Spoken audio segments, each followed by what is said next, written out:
p.m., November the 8th, 2008. It's Saturday afternoon football on LSC, your local sports channel. Goodness gracious, we're back again. Hello, everyone. Mike Hauser along with Paul Rowe, Brent Musgrove, and Bob Hintz down on the field again today with us. 7-3 Indian River Braves invade Darling Stadium today as they will be hosted by the 9-1 Hampton Crabbers. This afternoon's game, the number 5 seed Braves travel over here to Hampton to play the number 4 seed Hampton Crabbers. What are we in store for tonight here, Paul? Well, could be an interesting game. Other than the wet weather. Yeah. Indian River comes into this game, Mike, with a 7-3 record. Their 3 losses were to number 1 seed Lake Taylor, Division 6 number 1 seed Oscar Smith, and Grassfield. These are all playoff teams they've lost to. With a balanced attack similar to that of Phoebus, Indian River appears to be a solid threat against the Crabbers. The question is whether or not they can maintain consistent pressure both offensively and defensively against one of the peninsula's finest teams. Last year, Indian River caught lightning in a bottle. Can they do it again this year? Well, not if Hampton plays like they're capable of doing. The Crabbers are in the playoffs for the 31st time in the last 33 years. They prepared themselves to be here. They prepared themselves to win. You don't get to the playoffs that many times unless you know how to win and are good enough to win. Hampton is good enough. Coach Mike Smith has 399 career victories, and his team would like nothing better than to get number 400 right here today in this playoff game. That makes this game a little more of an emotional contest than it would normally be. It doesn't bode well for Indian River. That's true. Hampton, they want this game bad, not just to continue in the season, but they want that number 400 for Coach Smith. So let's send it down to Brent on the sideline now. Thanks. I'm here with head coach Mike Smith. I don't think there's anybody around that doesn't recognize him that likes football. Coach, congratulations, of course, on a 9-1 season on a young team. You got a young backfield, and a lot of people are surprised you come out 9-1, but with Mike Smith, you can't ever tell. Got a lot of W's. Now we're coming into the playoffs, which you've been in so many times, it's almost like a second season for Hampton. Tell me a little bit about how you see this playoffs going today for you. Rough. They're a very talented football team. Got good size, run well, multi-dimensional. Going to be a challenge. Our kids are going to play well, though. I think we're going to play well. We've had a good, solid week of practice. Could come down to being one of those games, who stops who at the end of the game. It's a possibility. Well, let's talk about your defense just a second. Defenses seem to come through when things get tight. You can't quite get the score across. Your defense has stood up. Last 3 or 4 games just been really strong. What seems to bring your defense together so much every year, year after year? Well, I don't know. These last games, probably because I've been praying so hard over on the sideline toward the end of the game. Actually, I thought we played. We've been sporadic on defense. We played really well. Like last week against Warwick, we would have them 13 yards, 3rd down, 13. 3rd and 12, 3rd and 9, and shutting them down and let them make a big play. We've got to be able to close 3rd down plays to really play good defense and not get put in a position where we're just playing to preserve a win at the end. We don't really want to get caught in that too many more times. Well, let me ask you this. You've got a couple of young running backs. You're running one senior in Thomas. Tell me a little bit about Thomas, how he's doing. He seems to come along well. Yeah, he got hurt last week, didn't play much. He got a bad hip right now. He's a senior also. But we've got 3 other kids that really run the ball well. So they're going to be top-notch, all 3 sophomores. So I think they're going to be excellent back. You got a good crew. And for my last question, I'm going to ask you the question everybody's been asking you all week. How is Tron? What percentage is he? Is he going to play today? I think he's got enough percentage in to play. He'll be all right. He's still sore, but we let him practice. He's not going to play defense, just going to play offense. But at this point right now, I think he'll be all right. Well, Coach, I want to thank you for not only this year, but so many years we've had the chance to watch your teams play football and do so well. And I'm going to send it back up to the guys, and good luck in today's game, and see you next week. Coach, thanks so much. Okay, guys, back up to you. All right, this should be a pretty good game today. Both these 2 teams have very different styles of running. What can you tell us about the running attack that the 2 teams have today? Well, Mike, Indian River relies on the running game to set up the pass, not as their primary source of offense. The running back is Van Dyke Jones, and he leads the team in yardage with 820 yards on 115 carries. He's come on strong lately, and he averages almost a touchdown per game. If the Hampton defense isn't careful, he can make things very tough on them. Now, how good Hampton's running game is will depend on whether or not Tron Martinez plays, and you just heard Mike Smith said that he anticipates Martinez playing today. Martinez led the Peninsula District with 1,477 yards on 210 touches. He averaged 148 yards per game. He also led the district in scoring with 16 points per game. If Martinez is injured and can't play up to his level, Hampton's in for a long day. Without him, it's an uphill battle. With him, Hampton is going to be tough. Last week in the last regular season game, the young man had over 150 yards rushing in the first half, and that's when he, right before halftime, injured his shoulder, and we didn't see him in the second half. And Bethel ended up closing the gap, but the Crabbers were able to win that game. Let's go ahead and send it down the sideline to Bob.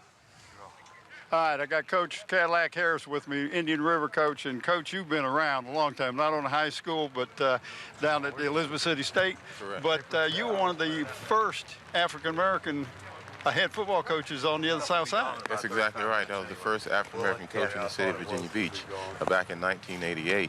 And so I've come a long way since then. Well, I tell you what, you've got a good game, but you've got a couple guys that just really intrigued me. Portelio, one of your quarterbacks, and he's just one of your quarterbacks. He's done a real good job, plays cornerback and wide receiver. That's correct. We think he's one of the most talented kids in the state of Virginia, and we feel like he's going to show those skills today too as well. But he's played quarterback. He helped us beat Hampton about 3 years ago when he was the quarterback of our football team when they had the great one that's over at Virginia Tech right now. So Tyrod, yeah. So that was a great win for us then, and we're hoping that he will step up today and make similar kind of plays. Well, you got another young man, Frankie Henrock. Now, this young man, senior, first year playing, incredible, throws 1,400 yards. You find him in the gym class. Well, he's in my weightlifting class, and I find him in there, and I finally see this kid that throws the ball pretty good. We're doing a pass advance type of football deal. And I'm like, God, this kid's got a pretty quick release, and I challenged him to come out and try out for our football team, and he was just thinking, I just hope I make the team. And he ends up being one of the stars of our football team. Well, throwing 1,400 yards is not bad, but you was telling me he scrambles, but he looks not to run, but to pass. He looks to pass. He keeps his eyes downfield. That's a strong coaching point and a player's point to stay focused even when pressure's all around you. And that's kind of uncommon. But I'm glad that he's on our team. He's done a great job throwing for 1,400 yards. And we had a great cast of receivers as well that's around him. DeAndre White is a special guy, and of course Drayvon goes out to be wide. So they're interchangeable parts, so you don't know who's going to be under center from snap to snap. That's got to be something that most coaches never get to see. One last question. Coming in against Hampton, you played Hampton. You've had pretty good luck against Hampton. Most teams have not. Right. What do you look for today? Well, you know, we want to look first to just run the football. We always want to do that, and we want to mix it up. We don't want to be one-dimensional. Hopefully the weather don't take us out of our mindset and what we would like to do with the football. But we want to throw the ball as well because we think we have some of the best receivers anywhere. You got some tall receivers. Tall receivers, and they go up and they get the football. So I think try to create some mismatches and thank God we hopefully don't have any turnovers and then we limit those things. I think we'll be fine. Well, listen, good luck to you tonight, Coach. Thank you much. All right, we're going to go have the sponsors and be right back down here with Brent and myself. Tonight's telecast is sponsored by Zooms. We're proud to have David Allen and Zoom sponsoring us again this year. Zooms, with locations throughout the peninsula to serve you. By Kelly's Tavern, family dining with 2 locations on the peninsula. Fort Warwick off Jefferson Avenue in Newport News, and their newest location on Coliseum Drive at Mercury Boulevard in Hampton. And by Tidewater Team Sports, located at 11839B Cannon Boulevard in Oyster Point, Newport News. Tidewater Team Sports is your one-stop sports headquarters for screen printing, embroidery, uniforms, and apparel. Call 594-0411 and talk to David Chubb or Terry McNamara. And in part by Beach Hardware. Located at 1951 East Pembroke Avenue in the Buckrow Shopping Center, Beach Hardware is your friendly local hardware store with everything you need to maintain your home, both inside and out. And by Eric Thompson, Realtor. Contact Eric to buy or sell a home or property. Give Eric a call at 685-3127 or email him at eric@findhrhomes.com. And by Park Lawn Wood Funeral Home. Located at 2551 North Armistead Avenue, Nancy Staten, Director. Thanks, guys. I'm here with my old buddy Bob. Bob, the second day of the playoffs, and the weather decides to change everything. We got two familiar names, especially one. Hampton Crabbers, of course, into the playoffs like every year. It's like their second season. And they're playing a team that they've played before and had some good luck and some bad luck with, Indian River. Let's talk about that. Well, Coach Cadillac's had pretty good luck against Hampton overall. They beat him when Tyrod was the first game of the season, then Hampton went on and won the state championship that year anyway. But he feels like his team has it over Hampton in the receiving core. They got 6'4", 6'5", 6'6" receivers. They go up and get the ball. But in weather like this, can the quarterback throw it? We got two quarterbacks, Botelio and Hanrock, and they're interchangeable. Well, when you talk about Hampton, of course, Hampton's third on defense and second on offense in this district. They've struggled a little bit with the loss of Tron. I talked to Coach about Tron. Tron is going to play not on defense, but on offense. So they're going to give up some speed on defense. If you look at the line matchups between Hampton and Indian River, you're going to see Indian River's offensive line is right there with Hampton's defensive line. So Hampton's going to have to control that line of scrimmage like you always talk about with speed and quickness if they're going to do it. Right, and they have some quickness, Hampton. Yeah, yes, they do. And they're going to have to put pressure on that quarterback. And well, the guy that I think Hampton's going to have to stop if it's not a running game, but it's not a passing game, is their Van Dyke Jones. This young man was first-team running back in their district, second-team defensive back on their team. So this young man is a good athlete. He's quick. So that's the guy they're going to have to stop if we're going to end up with a running game, and that could very well be what's going to happen today. Yeah, if it ends up because of this weather, then I think Hampton's got a much better chance if Martinez is playing. They've got a couple of backup running backs that are sophomores and stuff. So to sum this whole thing up, let's give you a quick shot at Indian River, and I'll take the last shot at Crabbers. Well, I think if Indian River's going to have to win this game, they're going to throw the ball a little bit and run and try to use their defense to stop Tron. And if Hampton's going to win this game, they're going to have to complete some passes to take the pressure off the running game. And with that, let's send it back upstairs to the guys. Sounds good. Thank you very much. Go up there, guys. All right, guys, great job. You know, Paul, we looked at the running game for both of these two teams. I think the key for Indian River, obviously, is going to be the passing attack. Why don't you talk a little bit about the passing for both teams today? Well, there's no question. Indian River has a very potent air attack. They've got two quarterbacks, one that is the primary quarterback, and then, as you heard, Patillo comes in every now and then, and he does a fabulous job. He used to be the quarterback for the team. Quarterback Frankie Hamrock has passed for 1,406 yards while completing 80 of 183 pass attempts in his very first year as quarterback. He's found the end zone 16 times in 10 games. Look for him to put it up 16 to 20 times in this game. You heard him say on the sidelines, he doesn't look to run, he looks to throw the ball. Hampton has a decent passing game. They don't rely on the passing game, though. Quarterback David Wofford has thrown more in the last few games than he has all season long. For the year, he's 42 for 91 with 607 yards and only 5 touchdowns. But lately, he's been right on target, and he's shown a tendency to be a whole lot more comfortable back there with the pass. So, how does that relate to the transition of this game? It's going to be a tough one, Mike. The weather could change everything here. We don't know. The keys for Indian River, they've got to keep the Crabber defense off balance. They've got to pound the middle with the run. They've got to spread the secondary with the pass. And they have to win the battle at the line. Indian River averages 118 yards rushing and 169 passing. They'll need that at a minimum to get their 24 points per game. Defensively, you heard Brent talk about it. They've got to stop Martinez. If not, they're going to have to blitz to keep the pressure on the quarterback so they can help contain Martinez's replacement if he doesn't play. The keys for Hampton on the other side, a healthy Tron Martinez. It's as simple as that. If not, the line must dominate to give his replacement holes to run through and give Wofford time to establish a passing game. Hampton needs Martinez to keep up their average of 191 rushing yards and 272 total yards per game. Defensively, it's simple. Stop the run, stop the pass, stop the other team. They can win this game in the trenches. If they can hold the Braves' passing game in check, and on a day like today, or the rain, that's a good possibility, they can concentrate on stopping the run. Hampton does give up 230 yards per game, but only 15 points. They need to do a little better in the yardage department today, Mike. Yeah, well, you got two well-matched teams today, but only one team can win, obviously. One of the things that was talked about earlier was the lines. You talk a little bit about Hampton's lines in the past. The past few years, they haven't really had a large team, but where they've lacked in size, they've really excelled in technique, and that's one of the advantages that Hampton's coaching staff has had all these years, having the same coaches. They teach the same technique, and year in and year out, that technique has allowed the undersized players to actually do a much better job with their blocking and schemes. So I think today that's going to be the key to this game. Well, it is. But in addition to that, even though the technique is good and always will be good, these crabbers on the line are quick. They are quick. Very quick. And don't forget, Martinez will not be playing defense.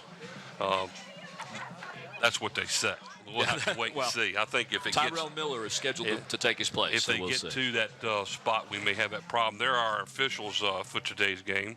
Jimmy Orr is the referee. Jim Duke is the umpire.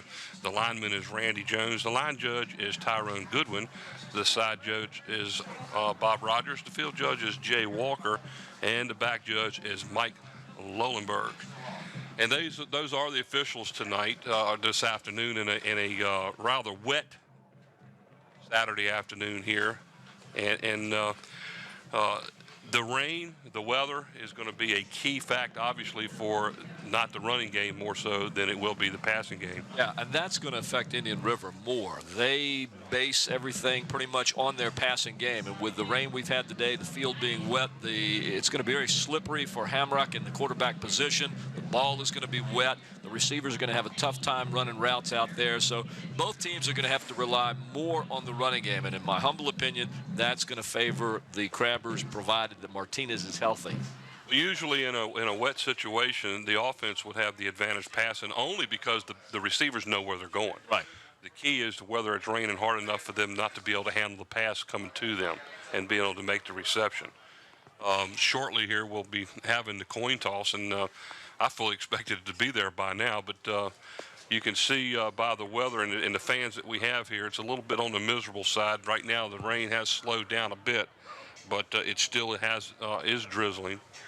I believe that the weather said it was somewhere between 10 o'clock and 2 o'clock is when the rain was going to hit us the most today. And guess when our game is being played? 12 noon. Yes. Right in the middle of it. And believe it or not, it was actually pouring at my house in Newport News when I left to come here. Yeah, look at that. On your screen, our third announcer up in the booth at times, Dr. Patrick Rousseau, the superintendent of the Hampton City Schools.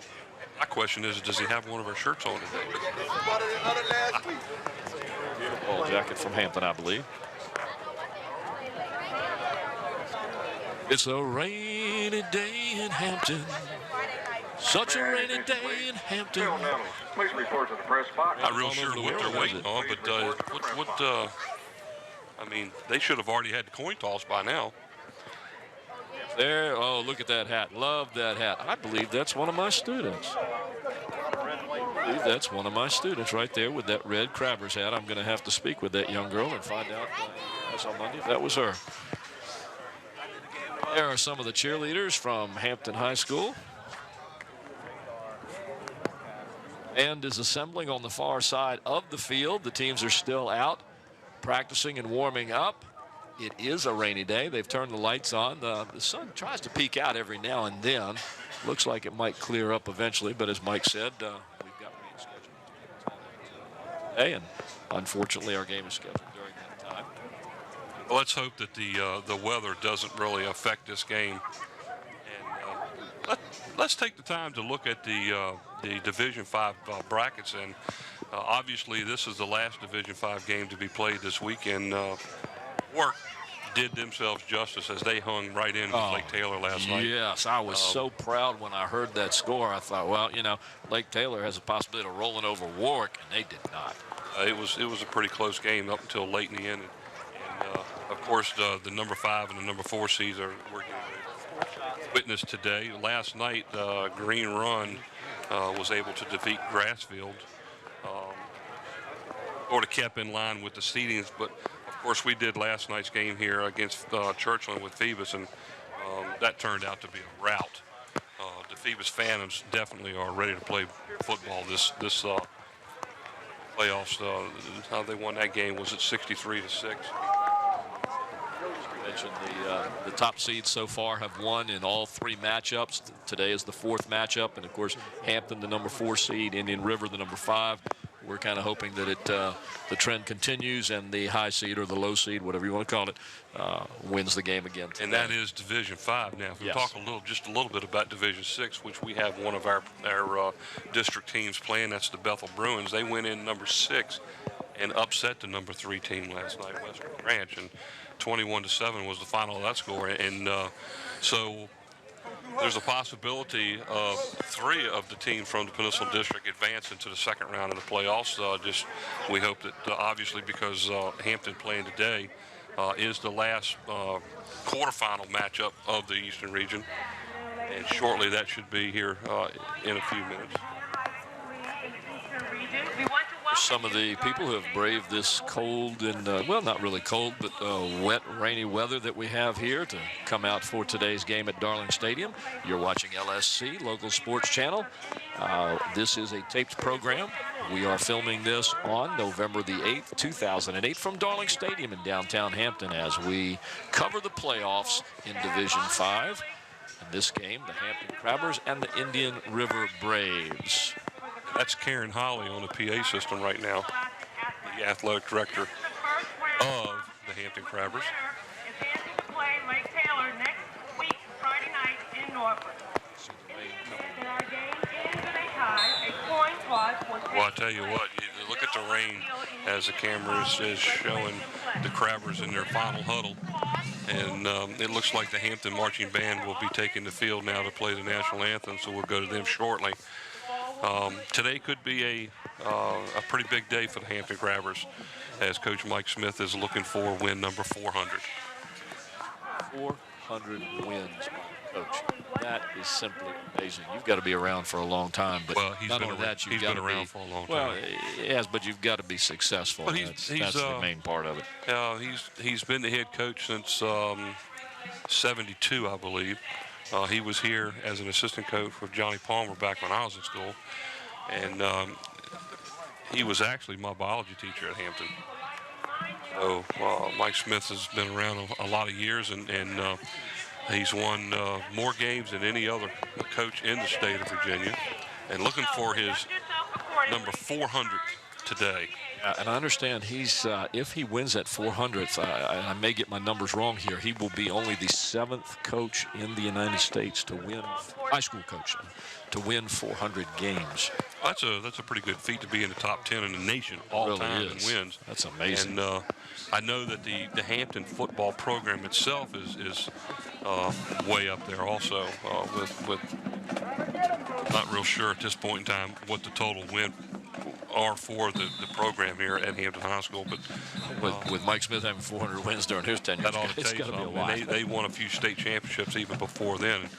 I believe they got 12 or 13 state championships with Mike Smith. With him, I think they've got 17 overall.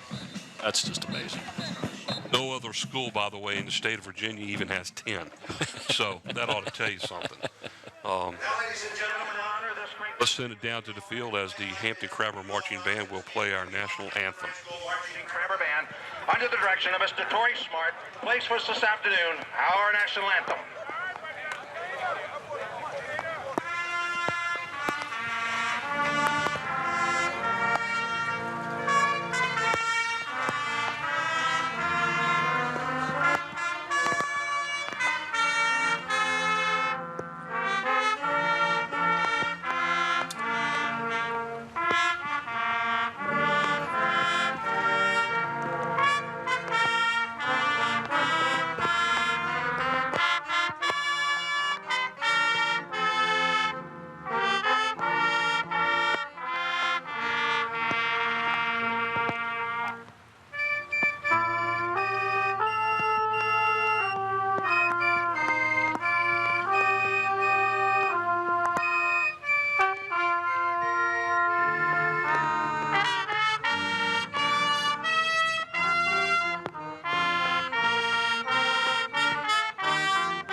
All right, back up here now. After that, we will have the officials take to the middle of the field with the captains of the teams, and they will do the coin toss to see who will elect to receive or defer to the second half. And our referee out on the field is mic'd up, so if he cuts it on, we'll be able to listen in and see how they do the coin toss.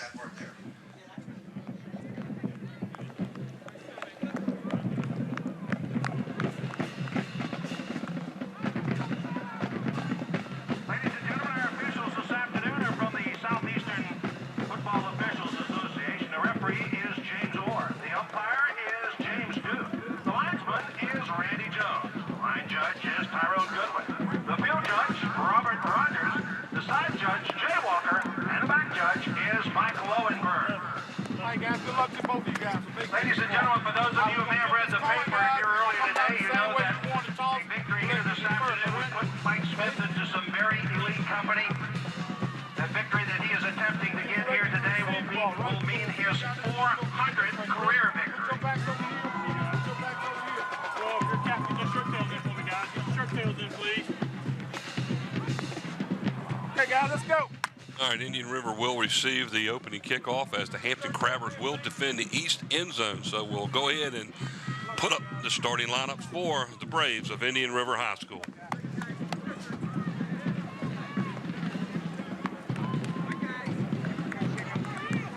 Indian River Braves have won the toss and they have elected to receive.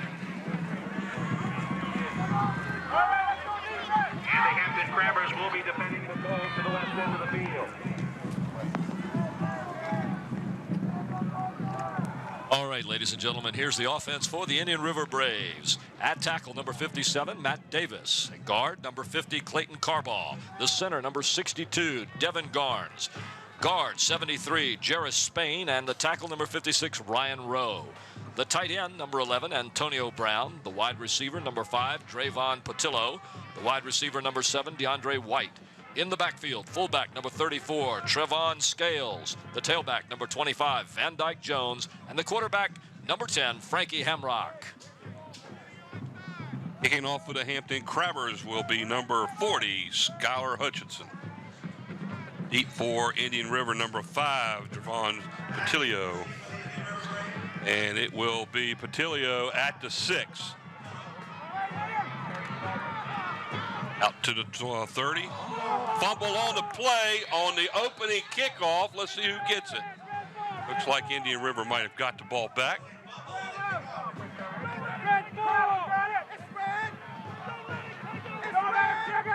Have to wait and get the referees to give us a signal as to who came up with the ball. It looked like an Indian River player. Indian River does have the ball back. There they go. It is recovered. Looks like it was Patillo that actually recovered his own fumble. So let's look at the Hampton Crabber starting defense. For the Crabbers, number 85, defensive tackle Shea Bumpus. The guard, number 55, Rory Nixon, and number 75, Michael Tate. The other defensive tackle, number 74, Godfrey Clinton. The linebackers, outside linebacker, number 41, Tyrell Miller. Inside backer, number 66, Tyrell Wilson. The other inside linebacker, number 99, Monty Haney. And the outside linebacker, number 9, Sterling Perry. In the secondary, the cornerback, number 24, Dion Futch. The safety, number 11, Andy Allison. And the cornerback, number 1, Kevin Johnson. The Hampton Crabber defense. Right off the bat, Indian River starts off with Patillo at the quarterback instead of the individual Hamrick that we thought was going to start. So a keeper on the play as he gets back to the original line of scrimmage, and that's it. No gain on the play. That will bring a second down and 10 for the Indian River Braves. Good swarming defense by the Crabbers that time. Didn't quite surprise me that they would come out running. I figured they'd wait a few before they passed. They're going to test this Crabber defense and see how they take the run, Mike. Emmerich is actually split wide to the right here to the near side. They have 4 wide receivers in the set. Pitches back to the tailback, gets away from the first tackler, and down he goes. Running back was number 25 on that play. That's Van Dyke. There's the speed of that Crabber defense. Watch this replay. Watch the pursuit, how they come across the field. 4, 5 Crabbers right there. No lane. Jones will lose about 3 yards on the play, and that's going to bring up a 3rd down and a long 12 for the Indian River Braves. Van Dyke Jones, by the way, the running back, not Van Dyke. Van Dyke Jones. Keep your eye on him. He's number 25. He's an excellent running back out of the backfield. Single set tailback back here next to the quarterback. As Dravon Patilio is the quarterback in motion. Back to pass, being flushed out of the pocket, being chased down. Passes off down the left sideline, well overthrown. And it looked like the intended receiver might have been number 5. No, it wasn't number 5 because he was the quarterback. It was actually number 7. That was number 7, DeAndre White. Incomplete pass. That's going to bring up a 4th down and a long 12 for Indian River as they will now come in and punt the ball away to the Crabbers. Zillow was lucky to get that ball away. He was under heavy pursuit by the Crabber defense that time, Mike.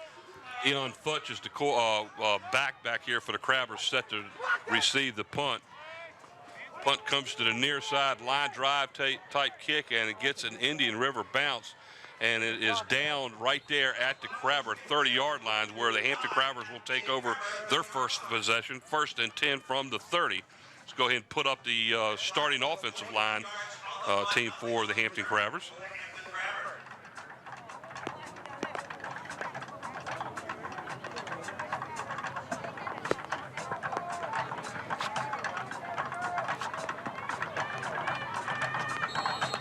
Wait until after the first play before we show the offensive starters. David Watford is the quarterback for the Crabbers as they start off with 3 wideouts, 2 to the near. Hands the ball off to Martinez up the middle for about a little bit more than 4. We're going to give him close to 5 on the play. Gain of 5 on the play to the 35. It'll bring up a 2nd down and 5 for the Crabbers. And for the Crabbers, offensively, the left tackle, number 66, Tyrell Wilson. The left guard, number 75, Michael Tate. The center, number 55, Rory Nixon. The right guard, 61, Andrew Alston. And the right tackle, number 77, Derek Bailey. The split end, number 15, Corey West. The flex, number 11, Andy Allison. And the flanker, number 1, Kevin Johnson. In the backfield, fullback, number 99, Monty Haney. Quarterback, number 5, David Wofford. And the running back today, number 2, Tron Martinez. There's Martinez for 9 more yards, and that puts the ball at about the 44. That's good for the Crabbers' first down of the game. 1st and 10. It's early, but Martinez looking pretty good so far, Mike. I think he's going to be okay as long as he doesn't take a head-on shot to that shoulder. Yeah, if he just stays on offense, doesn't go on defense, he could be a factor in this game. Keep your eye on number 24, also Dion Futch. He's a wideout, and he's an excellent wide receiver. There's a handoff, a quick handoff to the fullback, number 32 for the Crabbers, Dallas Cogsdale. He's going to pick up about 9 on the play. He'll be a yard shy of the 1st down. And here's the Indian River defense. Number 12, the defensive end, Daniel Slaughter. The defensive tackles, number 62, Devin Garnes, and number 57, Matt Davis. The defensive end, number 56, Ryan Rowe. The linebackers, number 11, outside linebacker Antonio Brown. Middle linebacker, number 34, Trevon Scales. And the other outside linebacker, number 54, Markel Payne. The cornerbacks, number 5, Dravon Patillo, and number 25, Van Dyke Jones. The safety, number 24, Antonio Tony Orton. And the free safety, number 21, Kevin Lewis. Now the handoff to Tron Martinez was stopped right at the line of scrimmage. No gain. That's going to bring up a 3rd down and 1 for the Crabbers here as the ball sits right on the Indian River 47-yard line. Not much there. They need a good yard to get it to get the 1st down here. A good yard? Good yard. Can they get a bad yard and get a 1st down? Well, yeah, it depends on where they mark it. Well, that ball looks like it's right in front of where I am. Goes to the far side. Coming to the near side for the Crabbers is number 15, Corey West.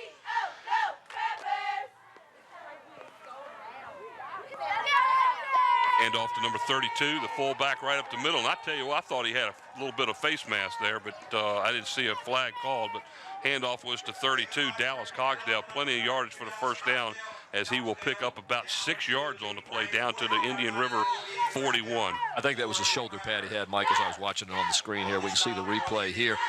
Nice running play, just follows his blocker. It's a shoulder pad right there that he grabs. It really was. Slides off the left side to get the yardage. Great play by the Crabbers.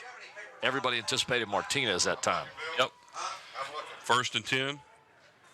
Back to pass with Wofford for his first pass of the game. No, it's intercepted.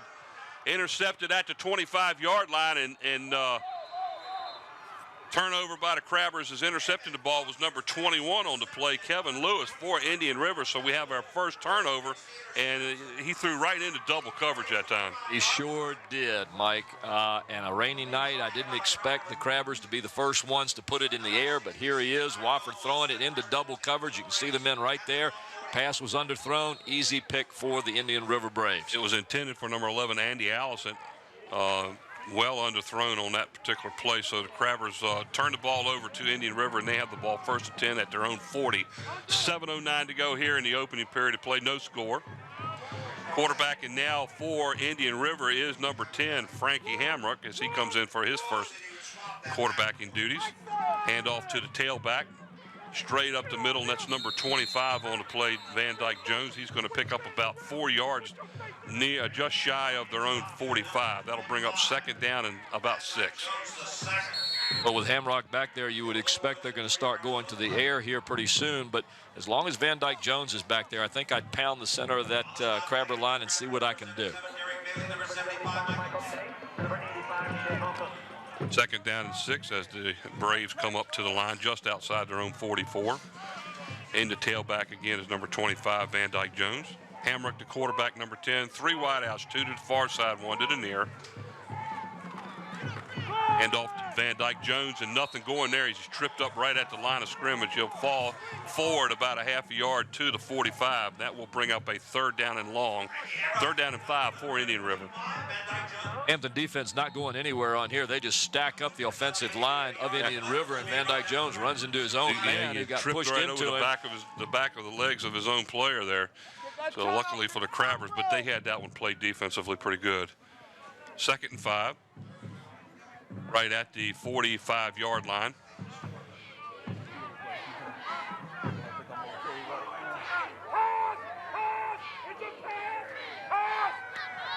Emmerich back to pass, being flushed out. Down he goes, and he's sacked by the Crabbers. Number 9 on the play. That's Sterling Perry, and an outside blitz by the Crabbers. And that's a loss of about 9 yards back to the 36-yard line. That's going to bring up a 4th down punt. Watch that. Sterling Perry came in there untouched. He just blasted off that right side, Mike. Also coming in to force the issue was Shea Bumpus, number 85, from the other side. So they kind of let the ends go on that. Nice punt. It's going to bounce at the Crabbers 40 and gets a Hampton or a Indian River bounce, and it's going to drop dead right at the Hampton 31-yard line. So Hampton will take over for their 2nd possession. No score here at Darling Stadium, 1st quarter. 5:05 to go, as the Crabbers now will take over 1st and 10 from their own 31. And again, you're watching LSC, local sports channel from Darling Stadium, October the 8th, 2008. And so far, on a rainy day, the Hampton Crabber defense has stepped it up, Mike. They are playing tough. They're not allowing this Indian River team to get in any kind of a rhythm at all. They haven't really tried to throw the ball down the field yet either, except for that one pass that ended up being well overthrown. Well, and the fact he tried to pass that time and didn't have a chance when the blitz got him.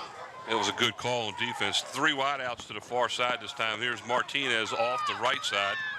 He's going to pick up about 7 or 8 yards on the play. We're going to give them 8 to just shy of their own 39-yard line. Give them 8 yards on the play. It'll bring up 2nd down and 2 for the Crabbers. Martinez doing a good job of keeping his balance on the wet field out here. He keeps moving his legs, driving, twisting, turning, taking the tacklers with him for a couple of extra yards. He was able to break that initial tackle and pick up an additional 6 or 7 yards after he was hit at the line. There's a pitch to Martinez to the right, gets a good block by the receiver, gets a first down and a gain of about 7 on the play out to the Hampton 47-yard line. That gain is good for another Crabber first down. Excellent blocks by the line for the Crabbers there. That hole was so big. Watch this hole on the near side of the screen here. Watch the block here. Boom.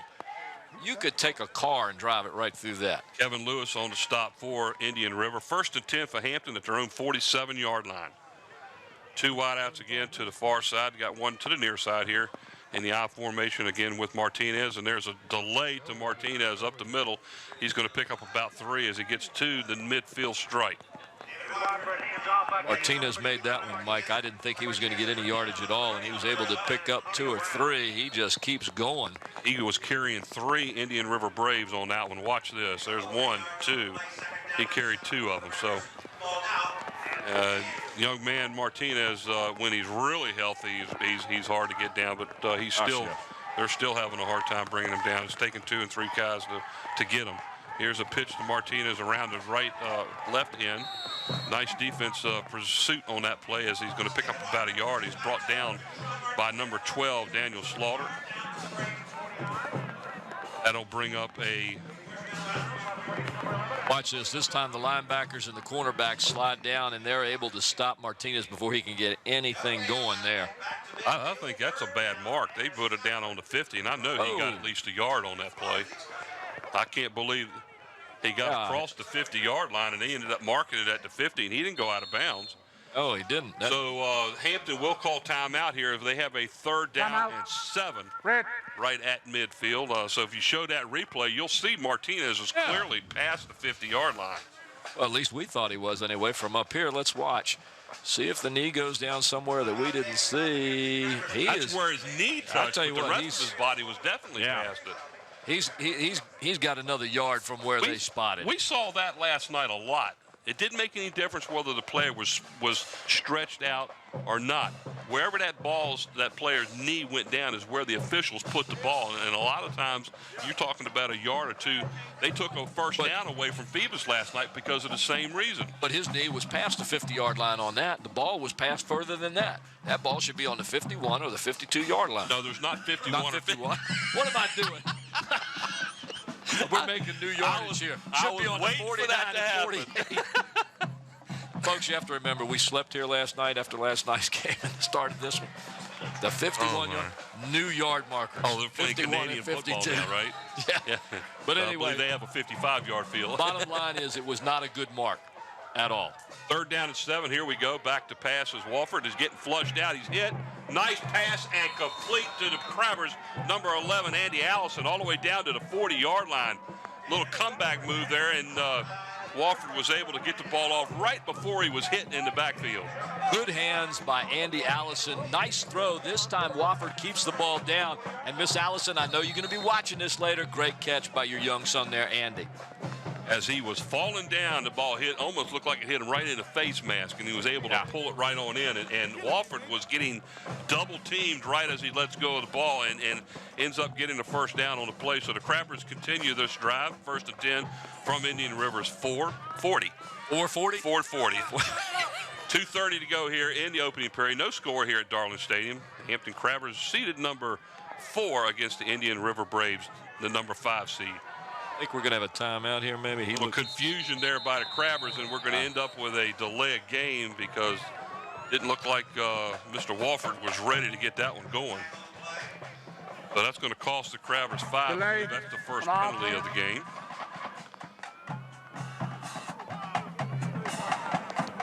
Coach Mike Smith right there, and For the Crabbers now at the Braves 45. and now the official is telling them that the player can't come over and talk to the coach. Is that what I just saw?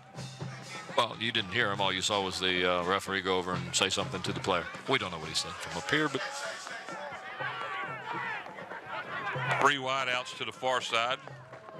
Back to pass, a slant play, and the ball was just barely overthrown. And let me tell you, that might have been 7. As the intended receiver, number 15, Corey West, the ball goes right through his hands. And believe me, the weather has something to do with this. Look at that. It was a little high, but that one might have gone for 6 on that one. Incomplete pass now will bring up a second down and 15 for the Crabbers as the ball sits at the Indian River 45. Sparse crowd here this afternoon. You better believe weather has something to do with this. Oh, yeah. Still impressed with the fact that Hampton going to the air, trying to take a little of the pressure off of Martinez today. Here we go again, 3 wide outs. This one looked at the screen over here to Martinez, and it was overthrown, and there was nobody around him. He had the entire left side of the field wide open. Incomplete to Martinez, and that's going to bring up a third down and 15. Martinez, if he'd have caught that one, probably could have stopped, pulled out his phone, called and ordered lunch, ate it, and then gone to the end zone. The Indian River Braves did not see that one coming, but unfortunately, the weather has a lot to do with this, folks. Not only catching the ball when it's raining, but also throwing it, too. And please understand, ladies and gentlemen, as you watch this and you're thinking to yourself, oh, God, how can you not throw the ball right where the guy is when there's nobody around him? Well, you got rain coming down there, and you're talking about guys that are 15, 16, 17 years old. Well, you see this even in the college and the pro ranks. It's hard to catch a ball that's wet. Hard to throw it, too. All right, third down and 15. Again, Wofford back to pass. Being flushed out of the pocket, and down he goes as he's going to lose about 3 yards on the play as he's tackled on the play by, looks like number 62 on the play, and that would be Devin Garnes. Loss of about 2 on the play. That will bring up a fourth down and 17 for the Crabbers. So number 65 for the Crabbers will go in to punt the ball, Tyrell Wilson. Oh, that's Derek Adams, I'm sorry. Good pressure by the Indian River defense, especially from number 12, the defensive end, Daniel Slaughter, who got in on the quarterback that time. Back deep to receive the punt for Indian River is number 7. That's DeAndre White. There's the punt. Short punt as they let it drop and fall to the ground. It bounces inside the 20, and it will be down at the Indian River 16.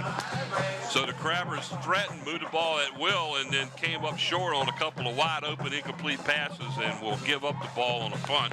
Indian River will take over first and 10 from their own 16-yard line as we're down to 1:06 to go in the opening period of play. No score here from Darlin Stadium on a wet and rainy Saturday afternoon. On LSC Local Sports Channel on Cox Cable Channel 48 as we bring you Division 5 Eastern Region playoffs. Like Hamrick is in again this time for the Indian River quarterbacking.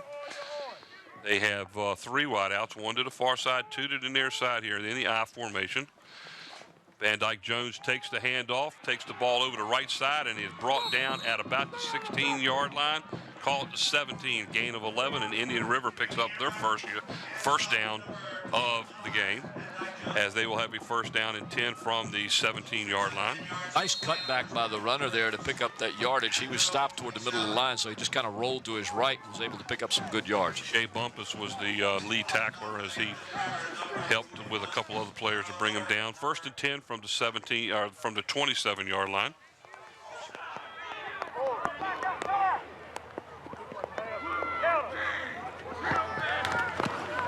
And the ball to the up back, gets away from it. Oh, fumble!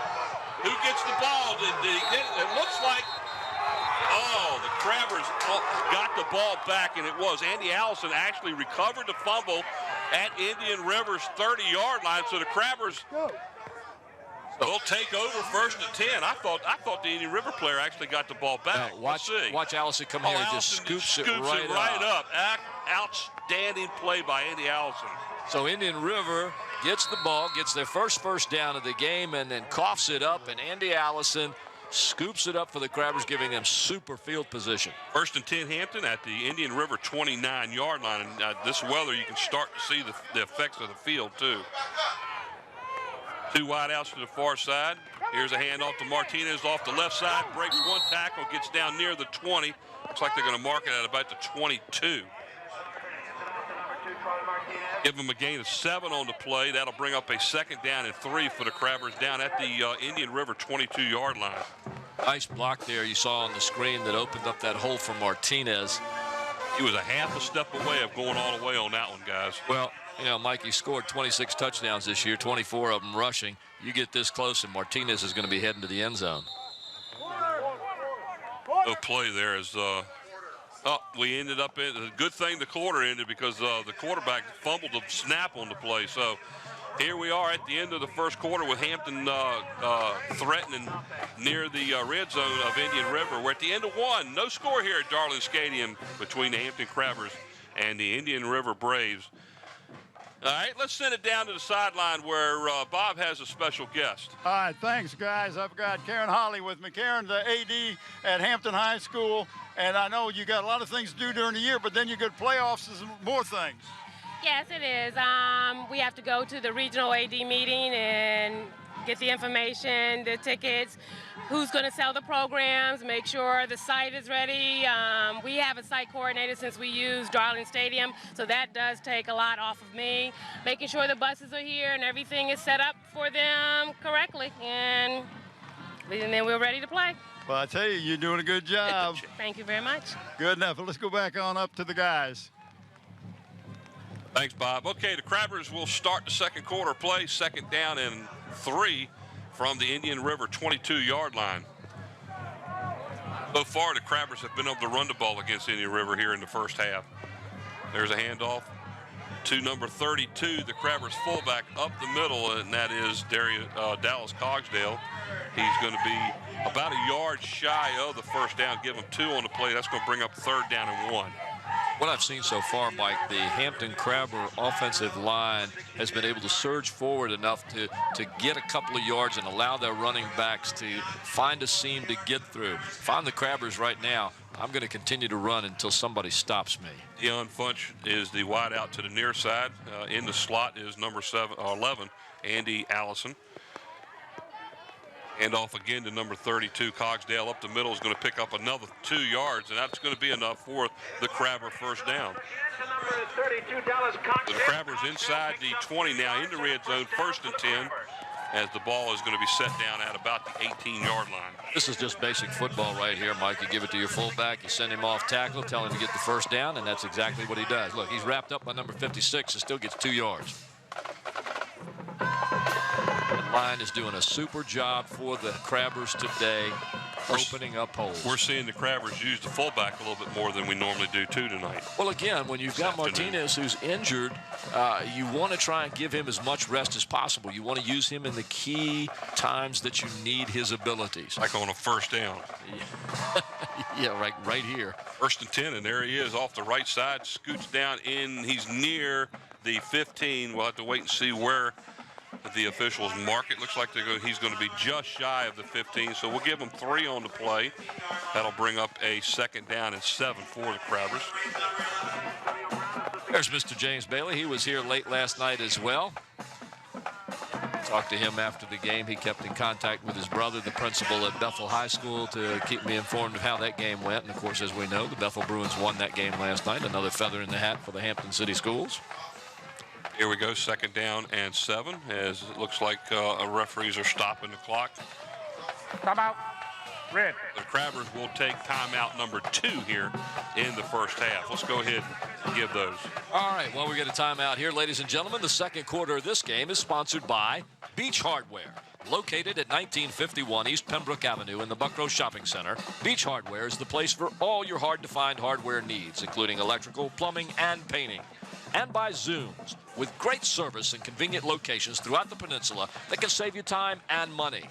By Kelly's Tavern, family dining and delicious food. Join them for lunch or for dinner at Port Warwick off Jefferson Avenue in Newport News and on Coliseum Drive at Mercury Boulevard in Hampton. And by Tidewater Team Sports, located at 11839B Cannon Boulevard in the Oyster Point Newport News. Call David Chubb or Terry McNamara at 594-0411. Got there. Martinez, 9 carries, 42 yards so far in this game. Second down and 7 for the Crabbers. Back to passes Walford. Throws the ball over. It was intended for Allison. Well overthrown, incomplete. So the Crabbers will bring up third down and 7 from the Indian River 15-yard line. Covering on the play for the Braves, number 25, Van Dyke Jones the second. It's going to be tough to pass today. Real tough. Allison was open. The ball's slippery. They're trying for the short passes. That's the right thing to do. But I think I'd kind of stick with the run right here. The one thing they haven't done is they haven't ran a sweep yet. That's what I thought they were going to run on that last play. But here we go. Third down and 7 from the 15. Maybe they get Allison to cut left this time and sweep Pitches right. the ball out, and he cuts it back up the middle as Martinez. He gets down to the 10-yard line, but that's going to bring up a 4th down and long 2 for the Crabbers. So decision time for Mike Smith. Let's watch this one. They pitch it to Martinez. He starts outside, cuts back in. And again, as we watch Mike Smith looking out on his team, Indian River defense played that run fairly well that time, giving Martinez not too many options of where to go. Well, they're going to go for it. 4th down and 2 at the 10. See if they try to draw them off sides. Nope. Here's a pitch to Martinez, gets the 1st down, and he's going to go all the way in and score the touchdown. 10-yard scamper by Martinez as the Crabbers take the first score of the game and now lead 6-0 as they await the point-after attempt by number 84 going into the game now, Mr. Matt Cass. Martinez makes it look easy there, ladies and gentlemen, as he takes the pitch, goes to the right, just kind of tiptoes along the sideline until he gets to pay dirt. And he's very familiar with what the end zone looks like, as he's been there 26 times this year, averaging almost 3 touchdowns per game. So Cass will now kick out of the hold of Dion Funch. The kick is up long enough and true. It is good. So the Crabbers, 9:27 to go here in the second period of play, now lead 7-0 over Indian River as the rain has really begun to come down here at Darlin Stadium.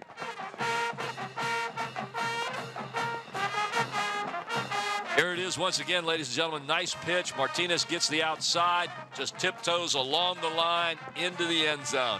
And the rain is coming down hard. This is what you call a good steady downpour right now. And that's only going to make the field conditions that much worse today. Listen to the rhythm of the falling rain. No. I listened to that last night. Dr. Russo behind us just shaking his head. I don't charge him to listen. He gets to hear me for free. Well, you'd have a hard time charging anybody to listen. Come on now. Rain, rain, rain, rain. So 7-0 Hampton here early in the second quarter. 9:27 to go before halftime as the Crabbers will kick off now left to right as you see it on your screen. You're watching LSC, local sports channel. We are based out of the city of Hampton through the Hampton City School System. We appreciate all the support we get from Hampton City Schools. We have a great crew with us. The cameras today, Nate Braxton, Susan Bowers, Gene Wheeler, and Steve Fryer. Here's Skylar Hutchison with the kickoff to the near side at the 11. And it's number 19 on the carry for the Indian River Braves as he gets outside the 30 to about the 32-yard line. Number 19 on the play was Kirk Spielman. That was actually a fairly decent return there as he goes all the way across the field and almost finds an open lane. 84 on the stop there for the Crabbers, and that was the kicker, Matt Cass. By the way, the field goal kicker. Field goal kicker. Is he the point after kicker too? Yeah, well, that's the point after kicker. That would normally be the field goal kicker. First and 10, Indian River from their own 33. As long as he doesn't kick field goals, he just kicks the ball over the field. And the ball off to the deep back. Again, that is number 25, Van Dyke Jones. He's going to pick up what looks like about 3 on the play. That'll bring up a second down to 7 for Indian River. Watch this from the ground level, ladies and gentlemen. Jones gets the ball, and boom, the Crabbers are in there. He slipped through one tackle, and I think we're going to end up seeing a lot of slip-through tackles here as this rain begins to come down hard.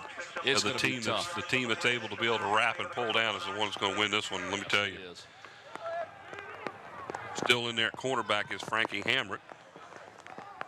3 wide outs, 2 to the near. They're in the I formation as Van Dyke Jones is the deep back.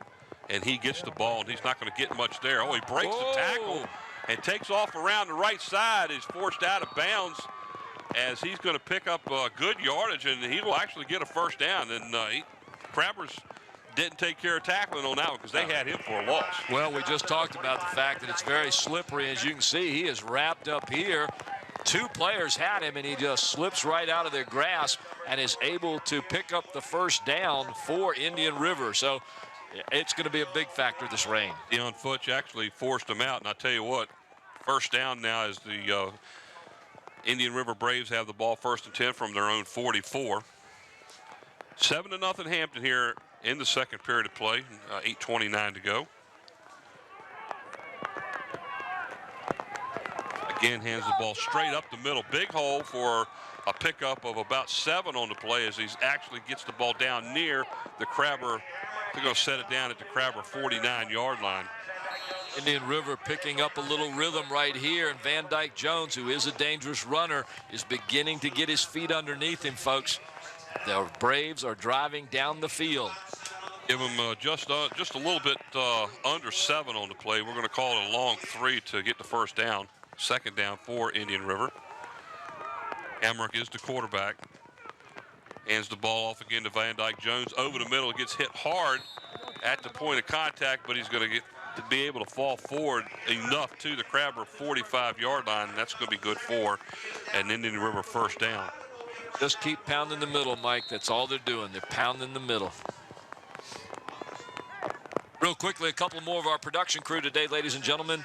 On the crane and camera once again today is nobody. The graphics and animation is Andy Foley. Our slow motion instant replay man, Mike Nowinski.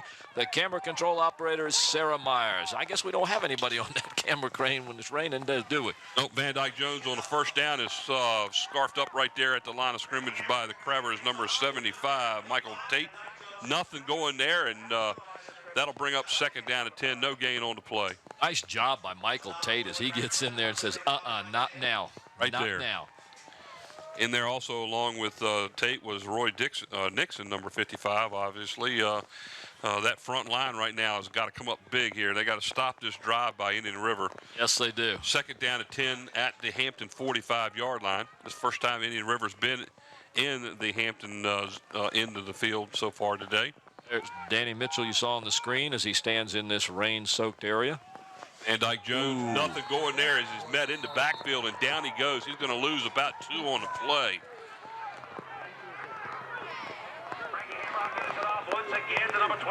That was Sterling Perry, the linebacker, coming in off the left side to also stop along that with play 54, before it 55. got started.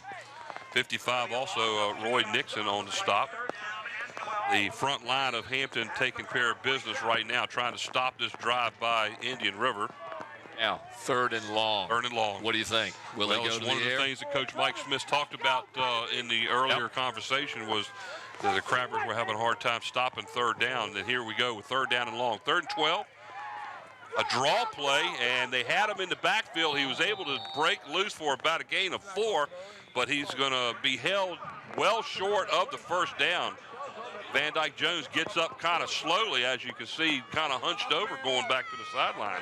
Look at him. He got hit hard right at the end, and it looked like And he's down on the field over there. He didn't Let's even see make if it we can off. watch this right in. Here it comes right here. Oh! Boom. It was number 66 that made that hit, and that was Tyrell shook him Wilson. up. Tyrell Wilson, first team All-Region last year. He's an excellent ball player and expected to play some more on Saturdays. He's still on the field. He did not make it off the field, so that would be a key blow to this team. I hope he's okay. I hate to see it when they get down like this.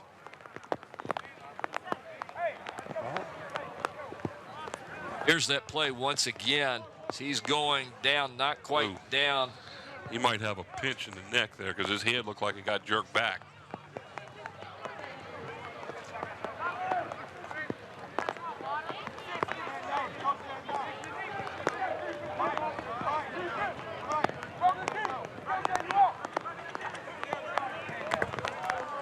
As we have time out here to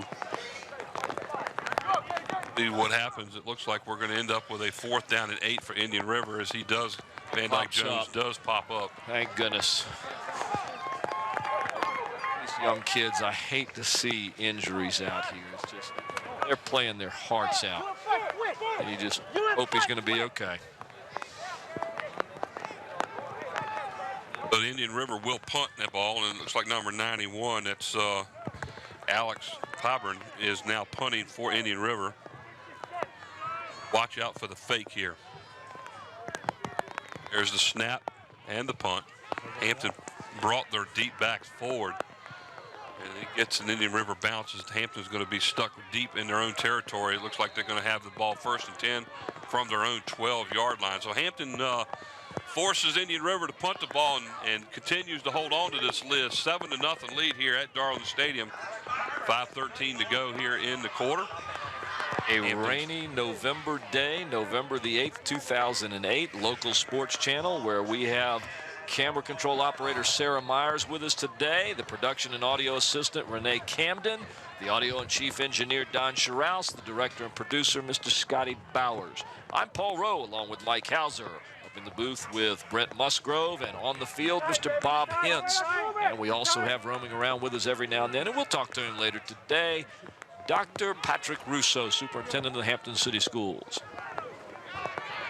Martinez off the left side. Look out, folks. They might not be able to catch him here. This might end up being a long touchdown road for the Crabbers. Martinez all the way in for the score.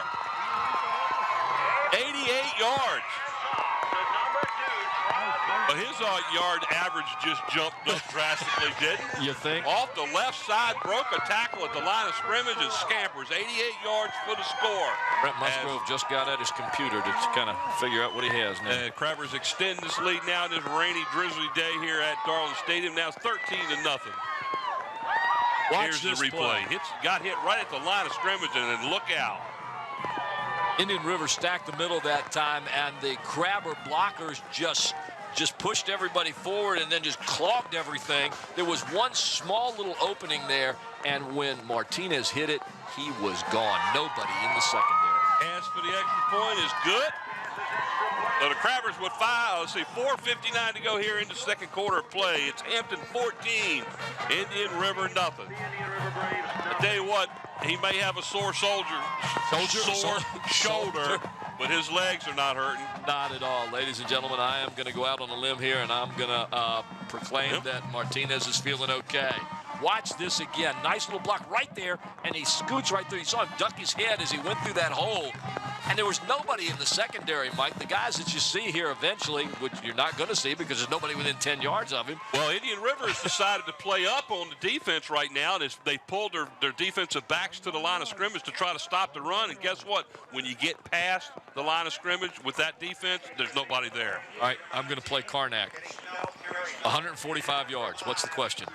How many yards does Martinez have in the first half? You are exactly correct. 145 yards. He's not the leading rusher in the district for nothing. That's right. And he did not, I mean, he had 160 yards in the first half against Bethel before he was injured. Yes. Is it my imagination, or he scored twice here, and every time he scored, when I look out on the field, it's raining harder. It's pouring out there right now.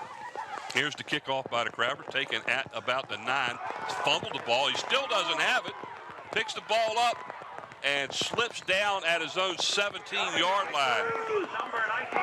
And carrying the ball for Indian River was number 19, Kerry Spielman.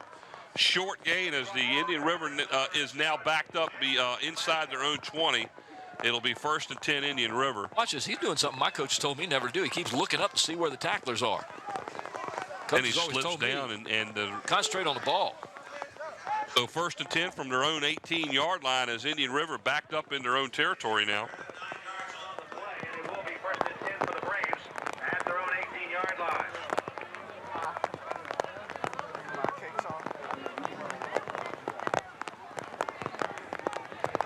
You ain't wait.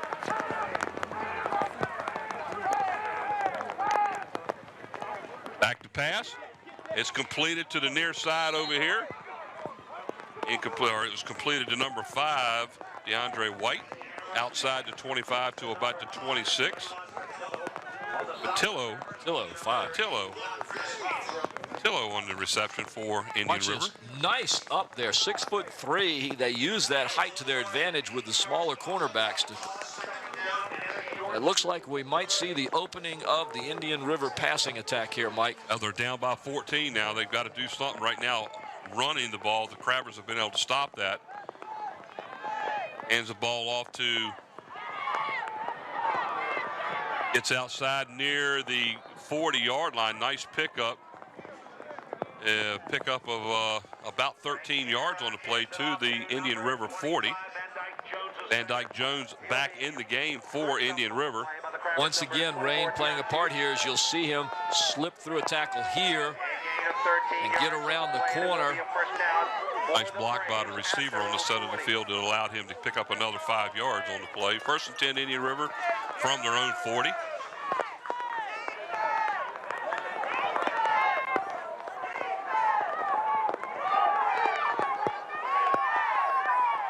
Emmerich, the quarterback, drops back, throws the ball to the far side on a slant play. Incomplete.